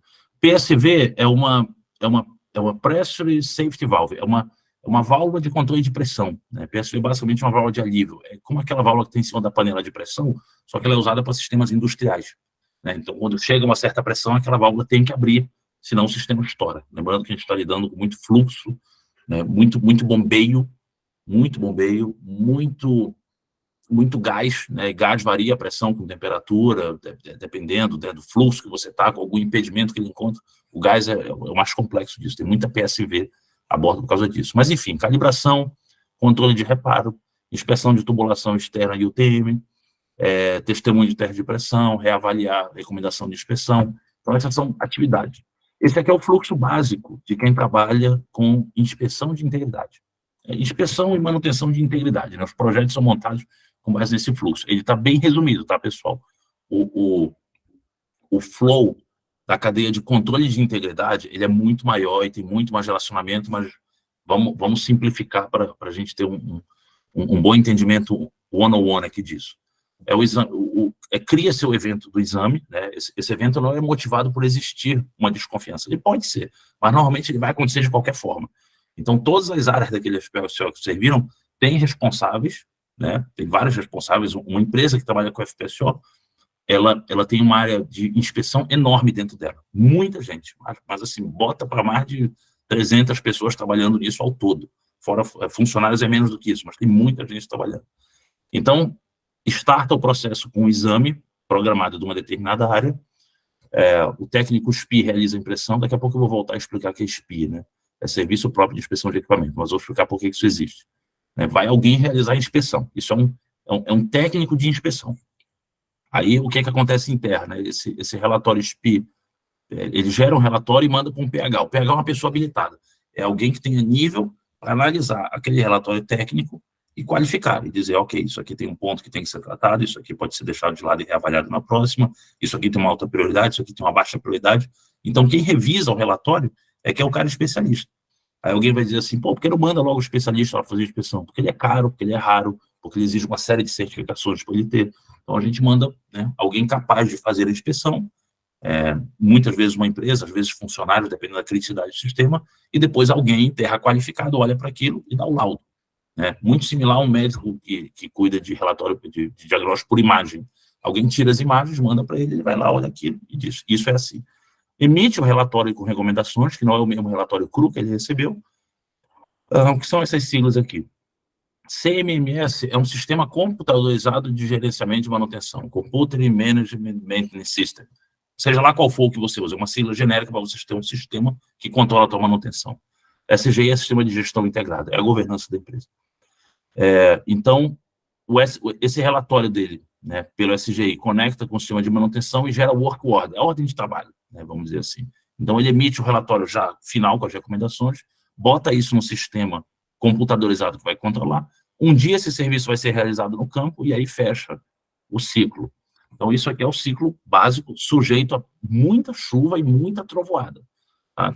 Então, eu diria o seguinte, né, aí agora, produção de petróleo na prática. Essa primeira etapa do evento, o técnico do SPI fazer a inspeção, isso aqui já tem uma dificuldade, mas funciona. Né? Gerar o relatório, o PH revisando e emitindo a recomendação, funciona. Entrando no computador, tranquilo. Aqui, essa setinha aqui para fazer o tratamento é o problema. o tratamento ele ocorre. O problema é como fazer a inspeção e o tratamento num prazo em que você não gere problemas para a tua unidade. Isso aqui é que é o problema. E o que é SPI? Né? SPI é um sistema que tem aqui no Brasil, né? Ele está sob a gestão do IBP e do Inmetro, segue normas do Inmetro e está sob a gestão do IBP, e basicamente é o seguinte: se a tua empresa tiver um serviço próprio de inspeção de equipamento, aí tem lá todas as regulamentações de como isso tem que funcionar, nós podemos nós mesmos fazer a nossa própria inspeção. Então, eu não preciso contratar uma firma para fazer uma inspeção e eu não fico ligado aos prazos que estão previstos na norma, na NR13. Os prazos são os prazos determinados pelo meu sistema SPI. Né? Então, eu posso, se a norma diz assim, a cada 1 ano você tem que fazer uma inspeção aqui, mas eu tenho meu serviço, meu controle interno, ele permite que eu alargo isso. Então, de baixo para cima, o motivo pelo qual as empresas correm para isso, além de melhorar a governança técnica, de integridade, além de diminuir os custos de manutenção, além de reduzir problemas com seguro, porque a seguradora sabe que você tem um SPI no Brasil, ela já melhora o teu ranking, é os maiores intervalos de manutenção. Então, se você gera muita atividade de inspeção, você gera muita pressão sobre a produção para liberar áreas para você poder fazer inspeção. Então, é por isso que lá naquela roda inicial a gente colocou que é a operação, inspeção e execução das notas de integridade gerada no caso. Né? Então, você diminui essa necessidade de intervenção. Né? Ou seja, os técnicos vão menos a bordo fazer relatório, mas essa atividade ela é constante. Né? Ela é constante e intensa na indústria de produção de petróleo no mar. Tá? Então, no final, todos ganham com isso, mas basicamente é como se a empresa virasse, né, a empresa que opera a produção de petróleo, ela vira o próprio organismo inspetor. Né? E aí, obviamente, isso tem que ser organizado dentro de um fluxo. Por que é tão difícil fazer a inspeção? Deixa eu tentar dar um exemplo aqui visual de uma área bem difícil. Isso aqui é um fundo de um tanque de carga. Né? Lembrando que o FPSO produz petróleo, isso vai para um tanque, isso sai, mas separação de fluidos, né? A maior densidade fica no fundo, e se isso fica muitos anos no fundo, isso tende a pedrar. Então, a gente tem que instalar luz, ventilação, equipamento para poder entrar no tanque, a gente tem que bombear tudo que sai de dentro desse tanque para fora. Essa limpeza, normalmente, ela é manual, ela é feita por pessoas no final, para você fazer a limpeza da superfície, para poder testar. Você precisa envasar tudo, para poder fazer o lifting, para levar lá para cima, para botar dentro do bonde de tambor, para mandar os tambores de resíduo para a terra. Então, isso aqui é uma operação imensa, em tanque de carga de FPSO, são tanques muito grandes. Então, aqui você vê o tamanho do trabalho que é só para alguém poder ter acesso ao fundo e fazer uma inspeção de fundo. Isso aqui é um exemplo, né, um relatório de inspeção de fundo. O nosso tempo falta meia hora só. Bom, vou tentar correr um pouco aqui. É isso aqui é um rascunho que vem do fundo, né, e aí isso vira um relatório mais estruturado. Se vocês observarem, por exemplo, aqui esses itens 84, 85, 86, 87, eles vão para dentro de um sistema que guarda todas as notas. E essas notas vão virando itens a serem tratados. Aí depende da criticidade do item. Né? Essa criticidade ela aumenta automaticamente no sistema com o tempo. Por exemplo, eu vi algo de criticidade 3, entrou no sistema como 3. Não consegui tratar 1 ano, não consegui tratar 2 anos, o computador sozinho bota isso para 2. Aí isso entra numa prioridade maior da empresa. Se você ignorar aquilo por 5 anos, o computador sozinho vai voltar para 1. Eu estou chutando os prazos, porque isso varia dependendo de cada sistema, de cada fluido, de cada estrutura que a gente está tratando, mas basicamente existem sets no qual a passagem do tempo aumenta a criticidade. E a própria inspeção pode aumentar ou diminuir a criticidade. Então, tinha algo lá, criticidade 4. O computador aumentou para 3. Teve uma nova inspeção, o cara falou, não, ainda está no estado original. O pH varia daquilo, ele volta para 4. Mas se o tempo passar, ele volta para 3. Até você fazer o reparo, aí ele volta a estar zerado. Tá? Alguns exemplos aqui de inspeção partícula magnética, líquido penetrante, como é feito no fundo, e gestão de projeto. Vou passar bem rápido aqui em gestão de projeto, porque eu não sei como é que está hoje as grades curriculares, mas hoje em dia na empresa tem muita gente que trabalha especificamente em gestão de projeto. Tá? Principalmente em grandes corporações, onde isso aqui é mais intenso e mais dinâmico. Né? Então, os esforços de projetos eles são divididos em inicialização, que ocorre no início, para você fazer o projeto começar a girar, né, ter as aprovações, os ok para começar. O planejamento, que ocorre praticamente ao longo do ciclo inteiro do projeto. Alguns autores defendem que ele vai até o final do projeto. Eu concordo, eu acho que o planejamento vai até o fim. A execução vai desde que você começa o primeiro esforço de inicialização até o final. Durante todo o projeto, você tem que monitorar e controlar e encerrar. E ele é dividido em disciplinas, né, em áreas de conhecimento. Eu vou falar sobre 3 que afetam mais a indústria, mas todas são importantes, tá? Todas são extremamente importantes, mas como o corpo aqui é de engenheiros, e a gente está tratando de projetos de integridade em estruturas offshore, vamos falar de como é que funciona o escopo. Isso aqui, pessoal, é outro assunto que, se a gente fosse falar, ia ficar aqui muito tempo conversando sobre isso. Mas consolidar escopo para você montar um projeto de fazer uma intervenção numa unidade offshore é uma missão Hércules, é uma coisa grande, isso não é um negócio simples, é algo que ocorre no bastidor, no escritório, mas é muito complexo. As entradas são muitas, elas não vêm só do computador, elas vêm do pessoal que está operando, elas vêm da própria passagem do tempo, elas vêm de mudanças regulatórias, elas vêm de projeções de produção e de mudanças de prazo. Vou dar um exemplo. Tem uma parada que está... Eu vou dar um exemplo agora. Tem uma parada que está projetada para novembro. Nós estamos aqui em julho. Nós estamos em julho. A gente está vivendo julho, a parada é em novembro. Vou falar número que eu consigo fluir melhor com números. Nós estamos 7, a parada é 11. Aí a gente está aqui fazendo a montagem do escopo da campanha, né? Ou seja, tudo que precisa ser feito encadeando aquelas atividades. Depois vai ter que sequenciar, contratar as empresas, contratar os materiais, planejar laydown, mas deixa para depois. Estou montando o escopo. Se chega uma instrução, o cliente não pode parar aquela produção naquele momento, porque ele vai estar em baixa, porque outras plataformas pararam, porque vai secar as refinarias, beleza, vai para quando? Vai para 3 do ano que vem. Cara, se você mover de 11 para 3, você bagunçou o escopo todo, porque você vai ter que catar tudo que está vindo depois. E às vezes acontece uma mudança dessa 11 para 3, e aí você sai do 7, aí a gente chegou ali no 10. Aí beleza, vai ser no mês 3 do ano que vem, tranquilo. Aí o cara fala, e outra coisa, a próxima a gente não vai ter. A próxima a gente vai fazer mais cedo. Aí você tem que remodelar o escopo, considerando que como a janela não dessa parada, mas da outra, veio para mais cedo, ou seja, vamos fazer uma parada aí em 23, aí não, tira do 11 e bota para o 3 de 24. Beleza, tá no 3 de 24, tá? Mas a próxima que ia ser em 5 de 25, a gente traz ela para 1 de 25. Aí você tem que mudar o escopo dessa porque a outra veio para mais cedo. Então, modelar o escopo é algo bem complicado.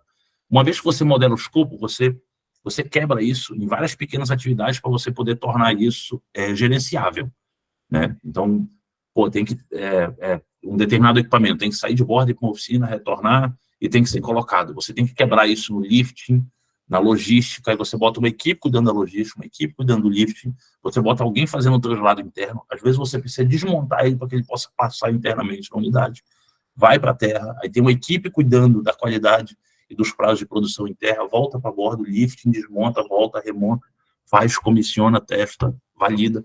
Então, os projetos eles têm que ser quebrados em componentes gerenciáveis por pessoas e orçáveis, né? Porque depois você tem que também produzir um custo e dizer, essa intervenção vai custar tanto. Essa questão de priorização, eu acho que eu já falei rapidamente sobre ela, né? Ela é uma ciência dentro da gestão de projetos, você precisa realmente saber priorizar bem, você nunca consegue atender a tudo que precisa, então o segredo é a priorização. Isso aqui é um exemplo, né? Eu peguei um inserto aí de uma punch list de projeto qualquer, nota a quantidade de linhas, esse aqui nem é um dos maiores, tá? Tem projetos que chegam aí a 4.000, a 5.000 work orders, né? Ou seja, você tem que controlar todas essas execuções acontecendo. São os itens da WBS, né? Ou seja, os itens quebrados numa porção utilizável, numa porção gerenciável por uma pessoa com criticalidade dentro do sistema de gestão de projeto. Então, assim, é muita coisa para ser gerenciada, como eu falei ainda agora. Na indústria de produção, os projetos são de verdade. Eles não são... você realmente usa todas as disciplinas da gestão de projeto e os conhecimentos de engenharia para fazer isso acontecer. Risco é algo muito importante, né? Existe um fluxo no qual você identifica, quantifica, qualifica, responde, implementa e monitora os riscos, né? Basicamente, você tem que separar eles em risco que tem uma baixa probabilidade de impacto e uma baixa probabilidade de ocorrência, um baixo impacto, baixa probabilidade de ocorrência, e riscos de alto impacto e alta probabilidade de ocorrência. E baseado no teu mapa de risco, você tem que dimensionar a tua operação. Um ponto importante aqui, para não perder muito tempo em risco, perder não, que risco é uma das coisas mais importantes que tem em projeto, isso aqui já é uma profissão, há muito tempo, mas agora está ganhando muito espaço. Gestor de risco é uma profissão. Tá? Na indústria de óleo e gás, na nova indústria eólica que está vindo aí, risco está virando algo muito importante para as indústrias, porque elas entenderam o lucro de uma boa gestão de risco. Essa parte de partes interessadas é o seguinte, você ter, para quem não é da área de projetos, eu vou resumir da seguinte forma, você tem que ter um sistema de gestão para controlar todo mundo que tem algum interesse no teu projeto. Tá? Então, tem gente que tem interesse porque financia, tem gente que tem interesse porque a integridade está relacionada, tem gente que tem interesse porque vai lucrar, tem gente que tem interesse porque quer bloquear. Então, por exemplo, uma organização de defesa do clima provavelmente não quer que uma empresa de óleo e gás opere. O governo precisa dos royalties. Ele quer a produção, mas ele quer, na verdade, os royalties. Né? A população precisa que aquilo vá para uma refinaria e que vire um produto final. Até lá, não tem utilidade nenhuma para o usuário final. Os funcionários querem o seu salário, querem os seus bônus de desempenho funcionando. A empresa quer o lucro daquilo. O IBAMA quer que não afete o meio ambiente. Então, controlar partes interessadas é uma ciência em projeto. E só as externas relacionadas a uma empresa que trabalha com produção de petróleo são muitas. Marinha, Anvisa, IBAMA, Anvisa principalmente depois da pandemia, que agora é intenso o relacionamento com eles. Receita Federal, como eu falei, o trecho reto, os flowmeters, a necessidade de telemetria para poder fazer a medição. Polícia Federal, é uma enormidade de estrangeiros entrando e saindo, produtos entrando e saindo. O pessoal da classificação, o pessoal do CREA, que tem que, obviamente, ter certificações de todos os responsáveis técnicos, os RTs, os clientes. Muita telecomunicação, muito fluxo, muito dado acontecendo.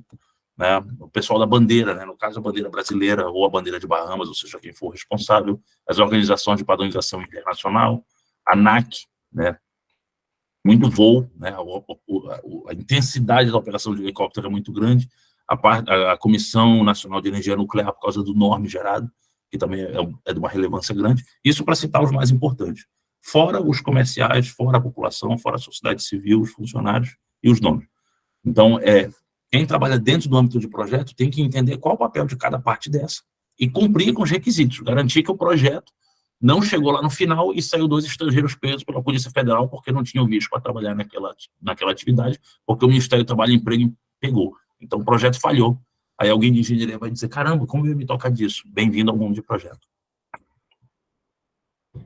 Eu pretendia, a Liz vai me dar uma chamada, eu pretendia gastar bem mais tempo nesse slide aqui, explicando o fluxo de gestão de projeto. Mas, dado o avanço do tempo, eu vou tentar ser um pouco mais resumido aqui. Na prática, como é que funciona a montagem desses projetos de manutenção de integridade, né?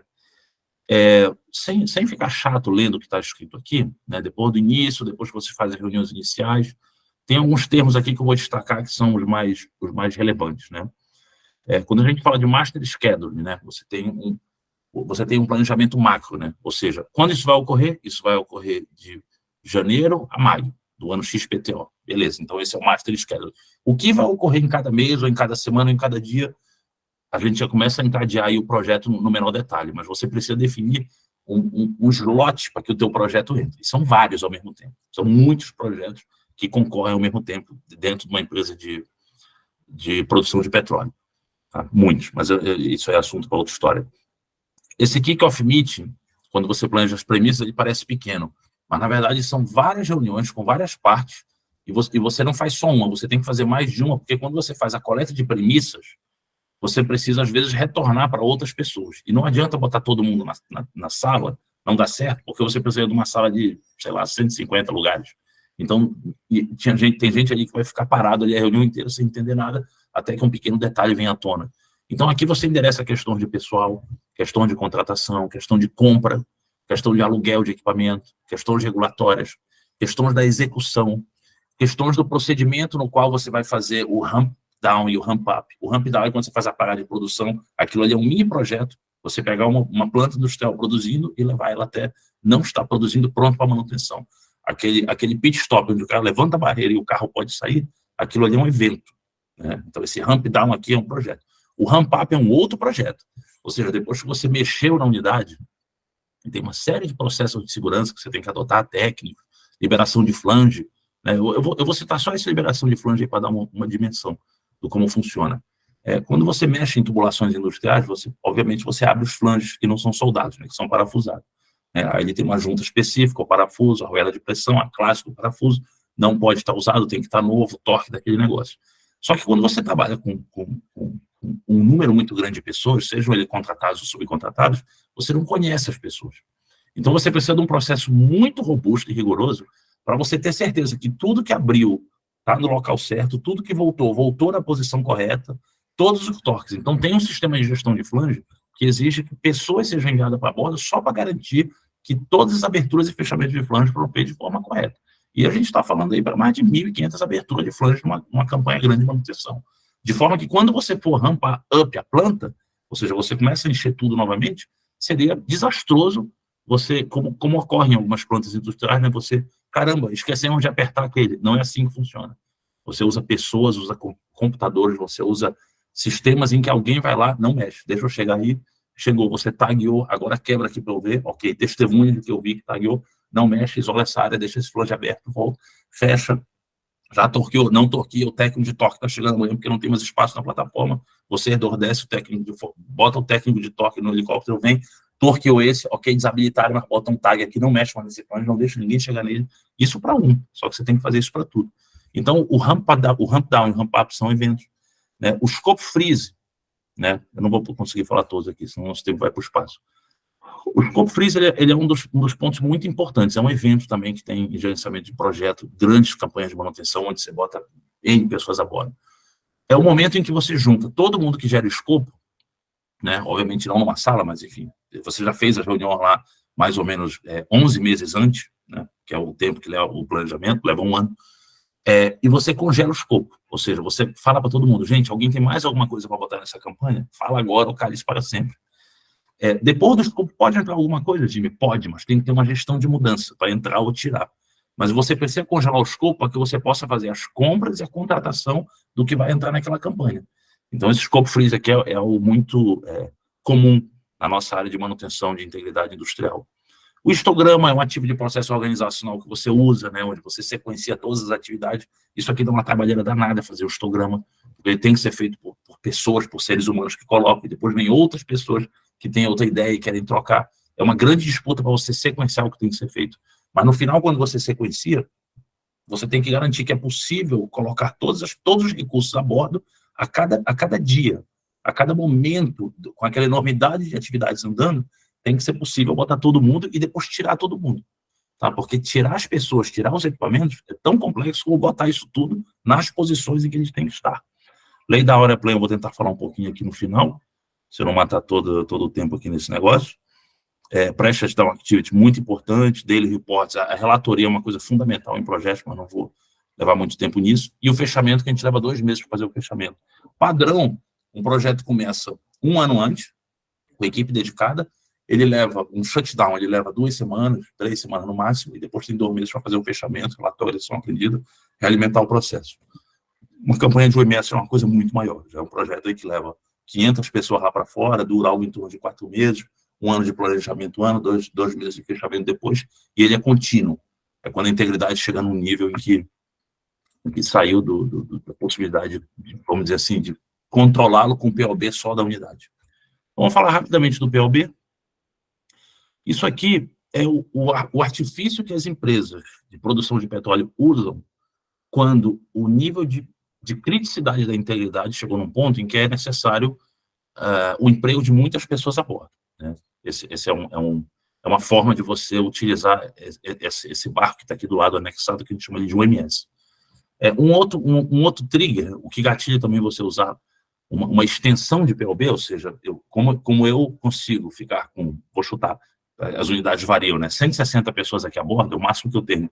E dessas 160, 100 vão estar na produção, e os outros 60 estão sendo utilizados numa série de atividades críticas, a maioria, resta pouco PLB para ser usado para manutenção, para intervenções a bordo. Então, o que a gente faz? Uma extensão de PLB. Você bota uma embarcação ali do lado com 500 pessoas a bordo, por exemplo. Esse número varia, tem de 750, 500, até de 150, mas ele é muito prático. Um outro gatilho para isso é você ter algum projeto. Então, você acordou com o cliente, ele vai conectar 2 postos na tua plataforma porque ele descomissionou uma outra ali perto, e tem postos ali que ainda produzem, e ele quer continuar a produção, e aí para isso você tem que fazer extensas modificações a bordo em equipamentos, sistemas, tubulações, elétrica, detecção de incêndio, sistema de dilúvio, tudo, e essas modificações não tem como ser feita naquele pequeno PLB que a unidade tem. Aí você também pode botar uma OMS do lado. O OMS é Unidade de Manutenção e Segurança, Flotel, vamos chamar assim.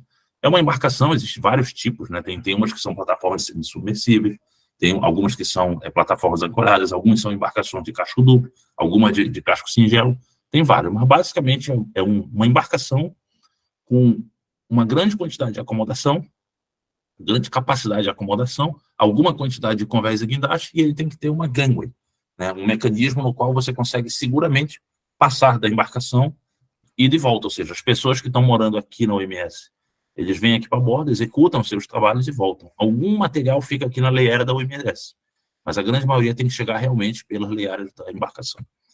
Então, esse aqui é um exemplo isso aqui é um exemplo, vamos dizer, teórico, né, de problemas que podem acontecer de atividade. Se você tem uma campanha andando de uma OMS, de repente você para alguns dias aqui para fazer manutenção no final do ano e volta, né, você pode ter impactos de falta de pessoal, né? Como é que ocorre isso aqui? Para vocês terem ideia da dimensão desses projetos de integridade usando o MS.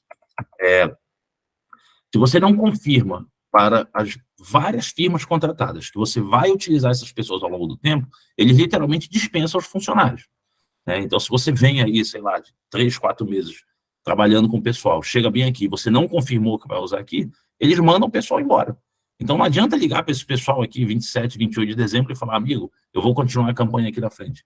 Eles não seguram, né? Porque eles contrataram aquela enormidade de pessoas para servir ao teu projeto. Se você acabou, não confirmou no prazo, ele dispensa, né? Quando você tem ausência de pessoal, você tem problema para rampar o POB, né? Ou seja, você não consegue contratar essas pessoas do dia para a noite, até porque a certificação, a verificação de capacidade que é feita antes dessa pessoa subir é absurda. Ele tem que ter uma série de cursos, de certificado, de experiência comprovada, a capacidade física dele é aferida todo dia, dependendo da atividade dele. Se ele trabalhar em altura, trabalhar em espaço confinado, atmosfera explosiva, batata. Todo dia um médico vai olhar para o olho dele, vai medir a pressão dele, vai falar com ele todo santo dia, né? Você tem problemas em fazer a montagem da campanha dos requisitos da OMS, conseguir serviço e material em tão pouco tempo entre as campanhas é algo bem complicado, né? A parte dos andaimes, né? Esses andaimes, eles começam a ser montados antes da campanha começar. Você não pode chegar e montar andaime. Montar andaime leva meses até montar tudo que precisa. E você nem monta tudo que precisa. Você monta tudo que é possível, começa uma execução, desmonta e monta eles aonde precisa, obedecendo o histograma, o sequenciamento das atividades, né? Se for no final do ano, então pior ainda. E aí você tem que partir para o plano alternativo. Então, problema de POB é uma grande restrição, é um grande gargalo de campanhas do OMS, né? Então, sequenciar as atividades é fundamental. Aqui eu estou mostrando, né, por exemplo, em algum momento, uma OMS esteve com 408 pessoas a bordo. Essas pessoas aqui na área cinza são as pessoas que não estão relacionadas à execução do trabalho, mas tem que estar lá, né? Esses 43 aqui provavelmente é tripulação, esse 37 deve ser catering, isso aqui deve ser pessoal da Modex, isso aqui deve ser algum auditor da Marinha do Brasil, e aqui os vendors. Então, vê que tem campanha que manda 60 pessoas para bordo, 50, 40, 30, 8, até que tem campanha, pessoa que manda só um. Mas são 311 vendors a bordo num dia, né, sendo coordenado. Então, sequenciar esse pessoal é complicado. Priorizar as atividades, né?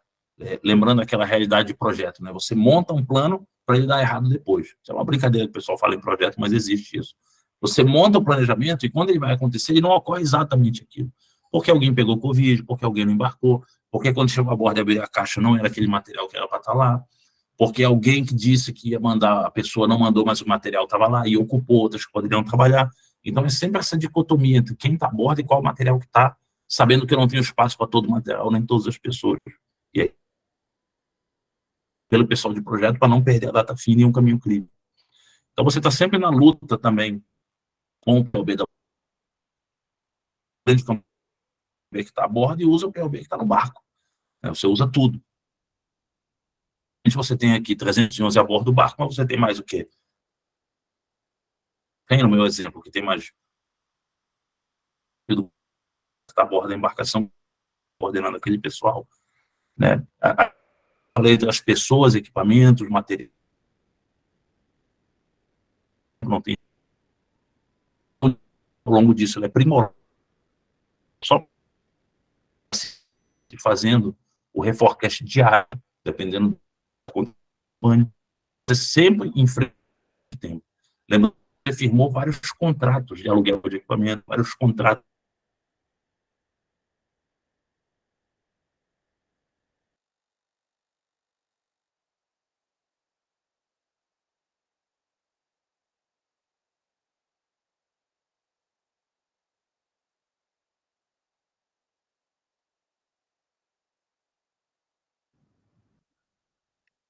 Oi, pessoal. Tá travado para vocês? Acho que é alguma conexão do Jimmy. Travou sim. Tá, deixa eu dar uma olhadinha aqui, um segundo. A gente já está concluindo? Um minutinho.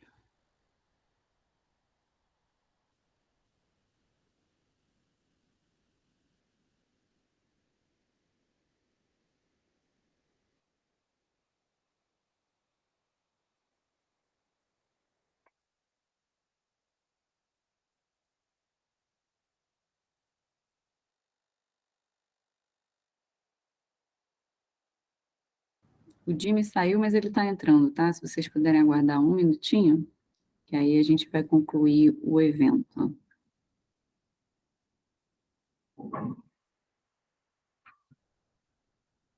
Acho que tá tão bom, né? Merece uma conclusão, né?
Opa, estão me ouvindo aí?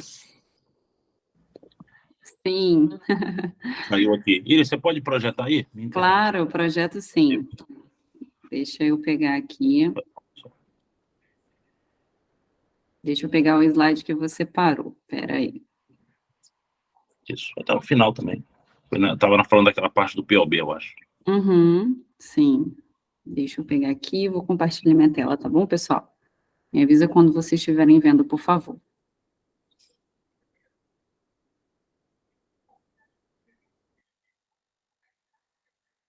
Acho que o computador se mordeu comigo. Volta um aí.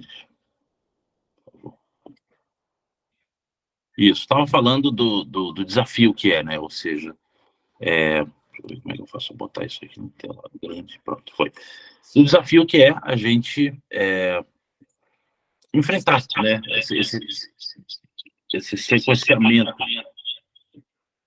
Esse sequenciamento de todo mundo. Vocês estão me ouvindo bem aí? Está ouvindo? Tô sim, Jimmy. Eu tô torto aqui na tela. Uhum. Acho que não Bom. dá para ver. Não, eu tô torto. Posso ficar. Tá, pronto. Acho que vocês estão me vendo aqui. Inclusive no computador voltou, mas vou aqui no celular que é melhor. Bom, passa mais um aí, por favor. Bota no modo de exibição, Iris. Bota ali no... Você tá pegando só um pedacinho da tela.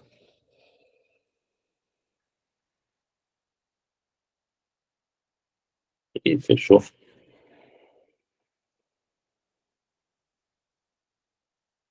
Deixa eu colocar aqui direito. Espera aí. Eu acho que eu consigo voltar aqui a projetar. Quer que eu volte? Veja se agora foi. Vai lá.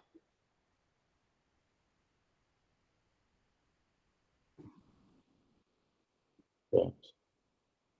Agora foi. Acho que está comigo. Você está vendo minha tela? Tá, pronto. Vamos lá. Eu tomei aqui. Foi mal, pessoal. Vamos lá. Falei dos desafios aqui de pessoas, né? Lidar com essa enormidade de número de pessoas, sequência de atividades. Isso aqui é um exemplo do que acontece quando o planejamento de pessoal sofre algum impacto, né? Você vê as linhas azuis, elas são o que a gente conseguiu colocar a bordo de pessoal a cada dia, e as linhas cinzas, o que é planejado. Então, imagina a perda de produtividade, de integridade, se você tem 100 pessoas a menos do que você deveria ter. Você deveria ter 300 pessoas aqui, 320, 330, 340, chegar a 350. Esse é o planejado, ou seja, a gente já planeja que vai ter um ramp-up. Mas olha o que você fez aqui, a perda de produção violenta, ao longo da campanha também. Isso aqui é um exemplo de uma campanha que teve problemas de logística, de helicóptero. Né? A gente teve um problema seríssimo de fornecimento de helicóptero. Aqui no final a gente usou até um método alternativo para ganhar o que a gente chama de man-days, né? Que é uma pessoa trabalhando a bordo por dia. Então, para ganhar esse man-days aqui, a gente, em vez de tirar o pessoal a bordo de helicóptero e manter a embarcação lá fora, a gente trouxe o flotel para a terra. Isso foi um negócio altamente complicado, porque ele ficou mais tempo lá fora e as pessoas continuavam trabalhando, porém a gente teve que arrumar um terminal que tivesse 10 metros de calado no Rio de Janeiro. Então isso foi muito difícil conseguir, a gente só conseguiu lá no TECOM. Quem pega Rio-Niterói, não sei quem conhece Rio de Janeiro, quem pega Rio-Niterói indo para Niterói, vê ali a bomborda, à direita, um monte de container. A gente teve que ir para aquele terminal com flotel. Então não foi algo simples, né? Porque o flotel ele parece pequeno perto do FPSO, porque o FPSO é grande. Mas o flotel ele é do tamanho de uma plataforma SS, ele é uma coisa muito grande. Tá? Laydown é o problema aqui do laydown, só para indo agora para o final, esses são os últimos slides, é o seguinte, isso aqui é um exemplo dessa mesma campanha, né? Se você vê, a campanha foi aqui de janeiro a maio. Isso aqui é um exemplo do que você planeja, do que você executa, né? Você executou essa linha verde. Ou seja, quantos containers você tinha que mandar para bordo. Então, a gente mandou para bordo 512 containers. Estava 380 planejado, no final foi 512. Você imagina o que é mandar 512 containers para bordo. Eles não cabem a bordo. Então, todo esse envio de containers para bordo, ele implica que você teve que tirar eles também. Ou seja, é o vai e o volta, que só está mostrando a ida, mas na verdade são 1.024 containers manuseados ao longo dessa campanha para mandar todo o material necessário. Isso pode dar uma dimensão do esforço logístico, né, da empreitada logística que é você manter uma campanha dessa funcionando. Aí você usa um monte de embarcação, cada embarcação cheia de container, 15 em cada uma, mais de 30 embarcações tiveram que ser 30 pernadas de embarcação teve que ser feita para levar tudo isso para bordo. Né? O desembarque de todo o andame montado também. Isso aqui é um exemplo, tem muitos outros vídeos que eu poderia focar, mas eu vou pegar aqui como exemplo o andame. Você monta 96 mil metros lineares de andame, ou seja, claro, são vários pedacinhos, mas ao todo a gente montou 96 mil metros no início da campanha e depois começou a desmontagem de tudo até o final da campanha. Então você fica montando e desmontando, montando e desmontando, mas no final esse é o tamanho do esforço que você faz para poder prover uma campanha de extensa de integridade de manutenção a bordo. E isso aqui é a laydown, esses dois quadrados vermelhos aqui, é a pequena área que você tem. Você vê até nesse que está aqui, mais a ré da embarcação, esse que eu estou circulando, aqui tem 1, 2, 3, 4 containers. E você vê que tem mais algumas caixas aqui. Praticamente acabou o espaço dessa. Essa aqui é menor ainda. Né? Então, se aqui couber, vamos jogar bem para cima. Vamos dizer que aqui cabe 10, e aqui cabe 8, 18 de cada vez. A gente levou 512. E isso aqui não pode ficar aqui, ele tem que entrar e sair, porque aqui é o tempo todo circulando pessoas, é o tempo todo alguma coisa sendo desovada, alguma coisa sendo invasada para voltar para a terra. Então é um desafio muito grande você usar essas pequenas áreas para poder dar conta de toda a entrada e saída de material. Lembrando que esse material ele tem que trafegar aqui pela Avenida Brasil, né, ou por dentro dos módulos e chegar até o ponto onde o serviço vai ser atacado, que é a embarcação inteira. A embarcação toda de aço, ela está, obviamente, toda sujeita a ter questão de integridade, tem, de fato, e dentro dos tanques também. Então, uma campanha de integridade é algo colossal, é algo que, até bem pouco tempo atrás, isso era feito pela Petrobras, isso não era feito por empresas privadas. A Modec foi a primeira empresa privada a conseguir levar campanhas de tal volume de execução para offshore, para água ultra profunda, durante um tempo extenso e usando o recurso do IMS. Agora, outras empresas também estão usando esse recurso, mas a primeira que usou foi a Modec. Bom, dito isso, pessoal, não vou nem deixar a automação andar, mas os desafios são esses de manutenção de integridade. É você lidar com o pessoal embarcado, que é uma grande missão de projeto, o desafio logístico da distância, das horas voadas, da navegação, do monte de material que tem para bordo, isso tudo, obviamente, sob uma gestão do custo ultra rigorosa. O fluxo de inspeção casado com o fluxo de execução, que é isso que eu falei, isso tem uma execução no tempo, isso tem uma priorização que tem que ser feita, vai acumulando uma lista enorme que passa de 3, 4 mil itens, de repente você tem que desovar tudo isso. O esforço de gerenciamento da laydown, entre muitos outros itens que eu falei, esses itens, eles todos compõem uma gestão de projeto eficiente e árdua de ser feita. Porque você lida com cifras muito elevadas, financeiras, o que traz muita responsabilidade. Você lida com um número muito grande de pessoas, então o esforço de coordenação ele tem que ser multiplicado pelo número de pessoas. Uma coisa é você fazer um projeto de 10 pessoas, outra é de 100 pessoas, outra é de 400 pessoas durante 4 meses, durante 5 meses.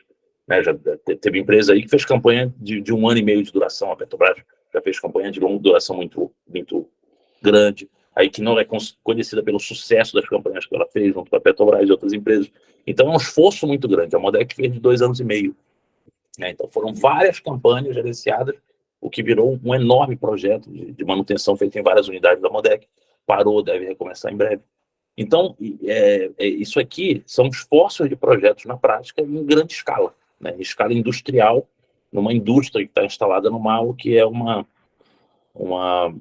ponta tecnológica, né? Um limite de avanço de meios em termos de projeto, em termos de controle financeiro, em termos de execução na indústria. Então, é uma coisa realmente de ponta.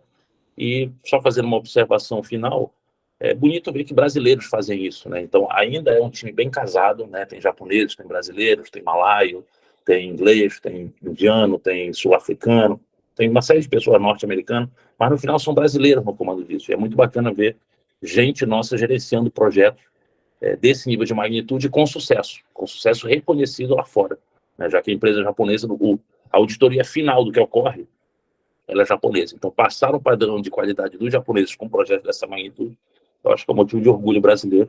E a indústria está sempre precisando de pessoas capazes de tocar integridade, projeto, manutenção, engenharia, consolidação, controle de custo financeiro, nesses sistemas offshore que só vão aumentar em função da nossa necessidade de produção de petróleo. É isso, pessoal. Se alguém tiver alguma questão, desculpa aí se eu me excedi no tempo aí. Mas é isso. Oi, Jimmy. Muito bom. A gente só tem uma pergunta no chat. Eu não sei se mais alguém tem alguma pergunta, mas no chat o Gustavo lhe perguntou, né, se no processo de planejamento, como que está a questão das tecnologias de mapeamento 3D dos equipamentos, né, das unidades, para levantamento dessas atividades, né, e alocação de recurso. Excelente pergunta. Quem foi que perguntou, Gustavo? Foi o Gustavo Moura, eu acho. Gustavo, excelente pergunta, Gustavo. A gente tem um projeto aqui na Modec que chama Vidia. Esse Vidia, ele é o Twin Digital, né? Você pegar uma unidade offshore e fazer o Twin Digital dela. Ele já está em andamento. A gente precisa maturar ainda alguns processos dela, mas é um negócio bem evoluído. Eu sei que o Gustavo perguntou, para quem não sabe, é o seguinte, isso facilita muito. Você faz um modelo em 3D da unidade, digital, no computador, de forma que você possa se locomover olhando para a simulação de um computador como se você estivesse dentro da unidade. Isso é muito utilizado, tem várias aplicações, várias, mas, por exemplo, uma das aplicações é para quando você determina um serviço que é feito, você pode fazer o planejamento dela em terra. Você pode juntar a equipe que vai fazer a execução, vai fazer o projeto, que vai fazer o ataque a bordo, e você dentro do vídeo navega e fala, olha só, é essa área aqui que é para ser tratada, esse equipamento para ser desmontado, essa é a rota pela qual a gente vai levar, a gente vai montar os andames ali, vai instalar o guindaste para cá, e aí você consegue não ir a bordo. Então, assim, o vídeo, ele dá um ganho de escala para a gente, mas existem outros projetos que existem no mundo, mas esse de digitalização da unidade, para que você possa fazer treinamento, para que você possa especificar locações específicas. Eu acho que quando eu mostrei as fotos do especial, todo mundo viu. É uma instalação industrial muito grande. Então, não é simples você especificar um local e um trabalho, ainda mais quando você faz isso muitas vezes, né? Quando você pega uma empresa, um grupo, e fala, vocês vão a bordo fazer essas 100 intervenções, você pode apostar que tem um percentual ali que vai dar errado. E não é displicência das pessoas nem nada, é a nossa eficiência, nós somos seres humanos, né? Então, o vídeo ele facilita nisso, porque ele dá uma precisão muito grande, porque você leva as fotos 3D da locação, então fica impossível você errar. Então, sim, nós temos uma iniciativa, ela está em desenvolvimento, foi implantada há poucos anos, é uma ferramenta que tem que ser melhorada, sempre aperfeiçoada, mas ela já traz os frutos que a empresa precisa. Muitas intervenções a bordo a gente consegue não fazer dimensionando e se enterra, né? Então, a gente simplesmente usa o vídeo para fazer dimensionamento, especificação, controle, planejamento, treinamento. Então, a gente tem, sim, um projeto de Twin Digital. Isso está se espalhando na indústria de produção de petróleo.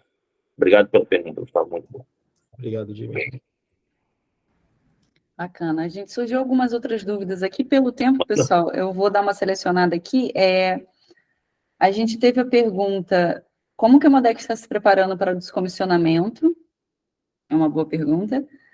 E Nossa. como a Modec, né, a indústria, né, principalmente o Brasil, está se planejando para incluir essas novas tecnologias, né? Se há investimento nessa área de pesquisa, de drone, e eu acho que você já falou mais ou menos do vídeo, né? Mas são essas duas perguntas aqui que eu acho que a gente pode fechar. Essas duas perguntas, cada uma leva 1 hora para responder ou mais, mas eu vou tentar aqui, vamos lá. O descomissionamento é o seguinte, pessoal, isso é uma indústria que está começando no mundo, a Modec, ela está, de uma certa forma, na frente disso, não porque ela decidiu, mas porque ela começou a instalar os FPSOs aqui no Brasil em 2003, o primeiro foi o Fluminense, no campo de Bijopiraça Lema, que é da Shell, inclusive, a gente opera. Então, os primeiros FPSOs que a gente instalou, há 20 anos atrás, né, eles estão entrando em fase de descomissionamento agora. Isso aí, tudo que eu falei aqui é conhecimento público, tá? Não estou dando uma informação privilegiada. Então, esses primeiros FPSOs que estão entrando em fase de descomissionamento, eles fizeram com que a Modec tivesse que se mover rápido nesse setor. Então, o que a Modec criou? Ela criou uma área de descomissionamento, contratou a engenharia dessa área, contratou a gestão de projetos, é uma área toda interna, com funcionários da Modec, e essa área já está funcionando para todos os projetos que estão em descomissionamento. Os outros que devem entrar em descomissionamento nos próximos anos vão fazer parte dessa área. Então, esse speech que eu fiz aqui foi sobre manutenção de integridade em sistemas offshore. Mas para falar sobre como a Modec faz a gestão de descomissionamento, é outra conversa dessa. Mas sim, ela tá bem à frente desse mercado, junto com a Petrobras, que também tem lá suas atividades de descomissionamento, como é bem público, outras empresas estão entrando nisso. Ela tenta fazer tudo, né, obviamente, da melhor forma em termos de segurança, em termos de lucratividade, em termos de resultado para a sociedade, mas principalmente é muito aderente a tudo que é regulamentação e é algo novo no mundo, né, na verdade, esse descomissionamento em água profunda. Você tem que lidar com sistemas de ancoragem antigos que estão muito fundo, você tem que lidar com os equipamentos. Isso não é com a gente, isso é com o operador, mas a gente está imerso nesse ecossistema. Com a unidade em si, que tem que ter um grau de integridade e segurança para poder ser rebocado para sua próxima utilização, ou para estar ambientalmente correto para fazer o desmanche. Então, assim, a Modec, ela trabalha muito forte no descomissionamento e ela tem uma área só para isso, né, o descomissionamento. A segunda pergunta foi sobre a questão do investimento, né, nessas iniciativas tecnológicas. A Modec não só faz o investimento, ela chegou num nível dessa parte tecnológica, pessoal, para resumir, não gastar muito tempo. Ela chegou no entendimento do quão importante é o fator tecnológico para a indústria velha do petróleo. O petróleo é uma indústria velha, tá? Vamos falar jargão de mercado. O que são as indústrias velhas? São aquelas que existem desde que o mundo é mundo. Então, a indústria da energia, ela é velha. A mineração, ela é velha. As ferrovias são velhas. A navegação é indústria que já está aí há muito tempo. Só que a tecnologia, ela tem um fator preponderante quando você começa a entrar numa era em que você faz a operação remota de sistema. né, telemetria. Então, na indústria marítima, né, eu já trabalhei na indústria marítima, já existem locais onde você controla o ROV no fundo do mar ou pessoas em terra. Na indústria militar, já tem gente atacando em outros países com um drone que é pilotado por uma pessoa que está em outro país tomando café e cuidando da filha, né? Então, assim, essa telemetria, não só para execução, mas para você ter os dados, para você ter os alarmes, para você ter interação, sem estar todo mundo a bordo, isso aí é uma coisa que está muito na pauta. O vídeo que eu acabei de falar, o palavras, está muito na pauta. Essa questão de manutenção, né, ou seja, de previsibilidade da manutenção, de execução, de planejamento, isso está muito na pauta. E para resumir, o nível que a Modex se preocupa com isso é tal que ela não abriu uma área, ela não fez o investimento, ela abriu uma empresa. Tem uma empresa que chama Shape, é uma empresa estabelecida aqui no Brasil, que também atua em Singapura, no Japão, chama Shape. A Shape é uma empresa que faz parte do grupo Modec, que a Modec ela simplesmente tirou um pedaço dela, tipo costela de Adão, tirou um pedaço dela, fundou uma empresa de tecnologia, e eles são totalmente focados em soluções digitais. E soluções de manutenção preventiva, e soluções de telemetria, e desenvolvimento de produtos tecnológicos para a Modec. O business case foi assim: nós somos uma empresa tão grande e tão intensa nessa indústria velha, que eu não vou contratar alguém para fazer isso a mim. Eu vou abrir uma empresa e essa empresa trabalha para mim. E aí a Shape ganhou corpo e agora ela trabalha em outros segmentos aqui no Brasil e no exterior também. Então, a Modec ela abriu uma empresa para cuidar disso. Esse é o nível de preocupação da Modec, dos japoneses, né, com essa questão tecnológica. Beleza. A gente não teve mais outra pergunta, só muito parabéns aí para você, pela sua apresentação que a gente teve aqui no chat. E, fora isso, eu acho que a gente só tem a agradecer, né, o Jimmy, por essas horas que a gente teve aí com você. Acho que foi bem enriquecedor para todo mundo. A BMEC, ela tem muito prazer de trazer temas assim que agregam bastante valor aí na área de engenharia, né? E esse é um tema que agrega engenharia, integridade, manutenção, né? Gerenciamento de projetos. Então, foi bem bacana aí ter essas horas com você. Muito obrigada, Jimmy, pela disponibilidade. E, pessoal, eu coloquei o link do feedback do evento no chat e agradeço muito se vocês pudessem, né, preencher, que é para poder a gente sempre melhorar. Para isso, muito obrigada e até o próximo evento. Fique ligado aí nas nossas redes. Tá Obrigado, bom? pessoal. Boa noite Obrigada, a todos. pessoal. Boa noite. Valeu. Obrigado aí.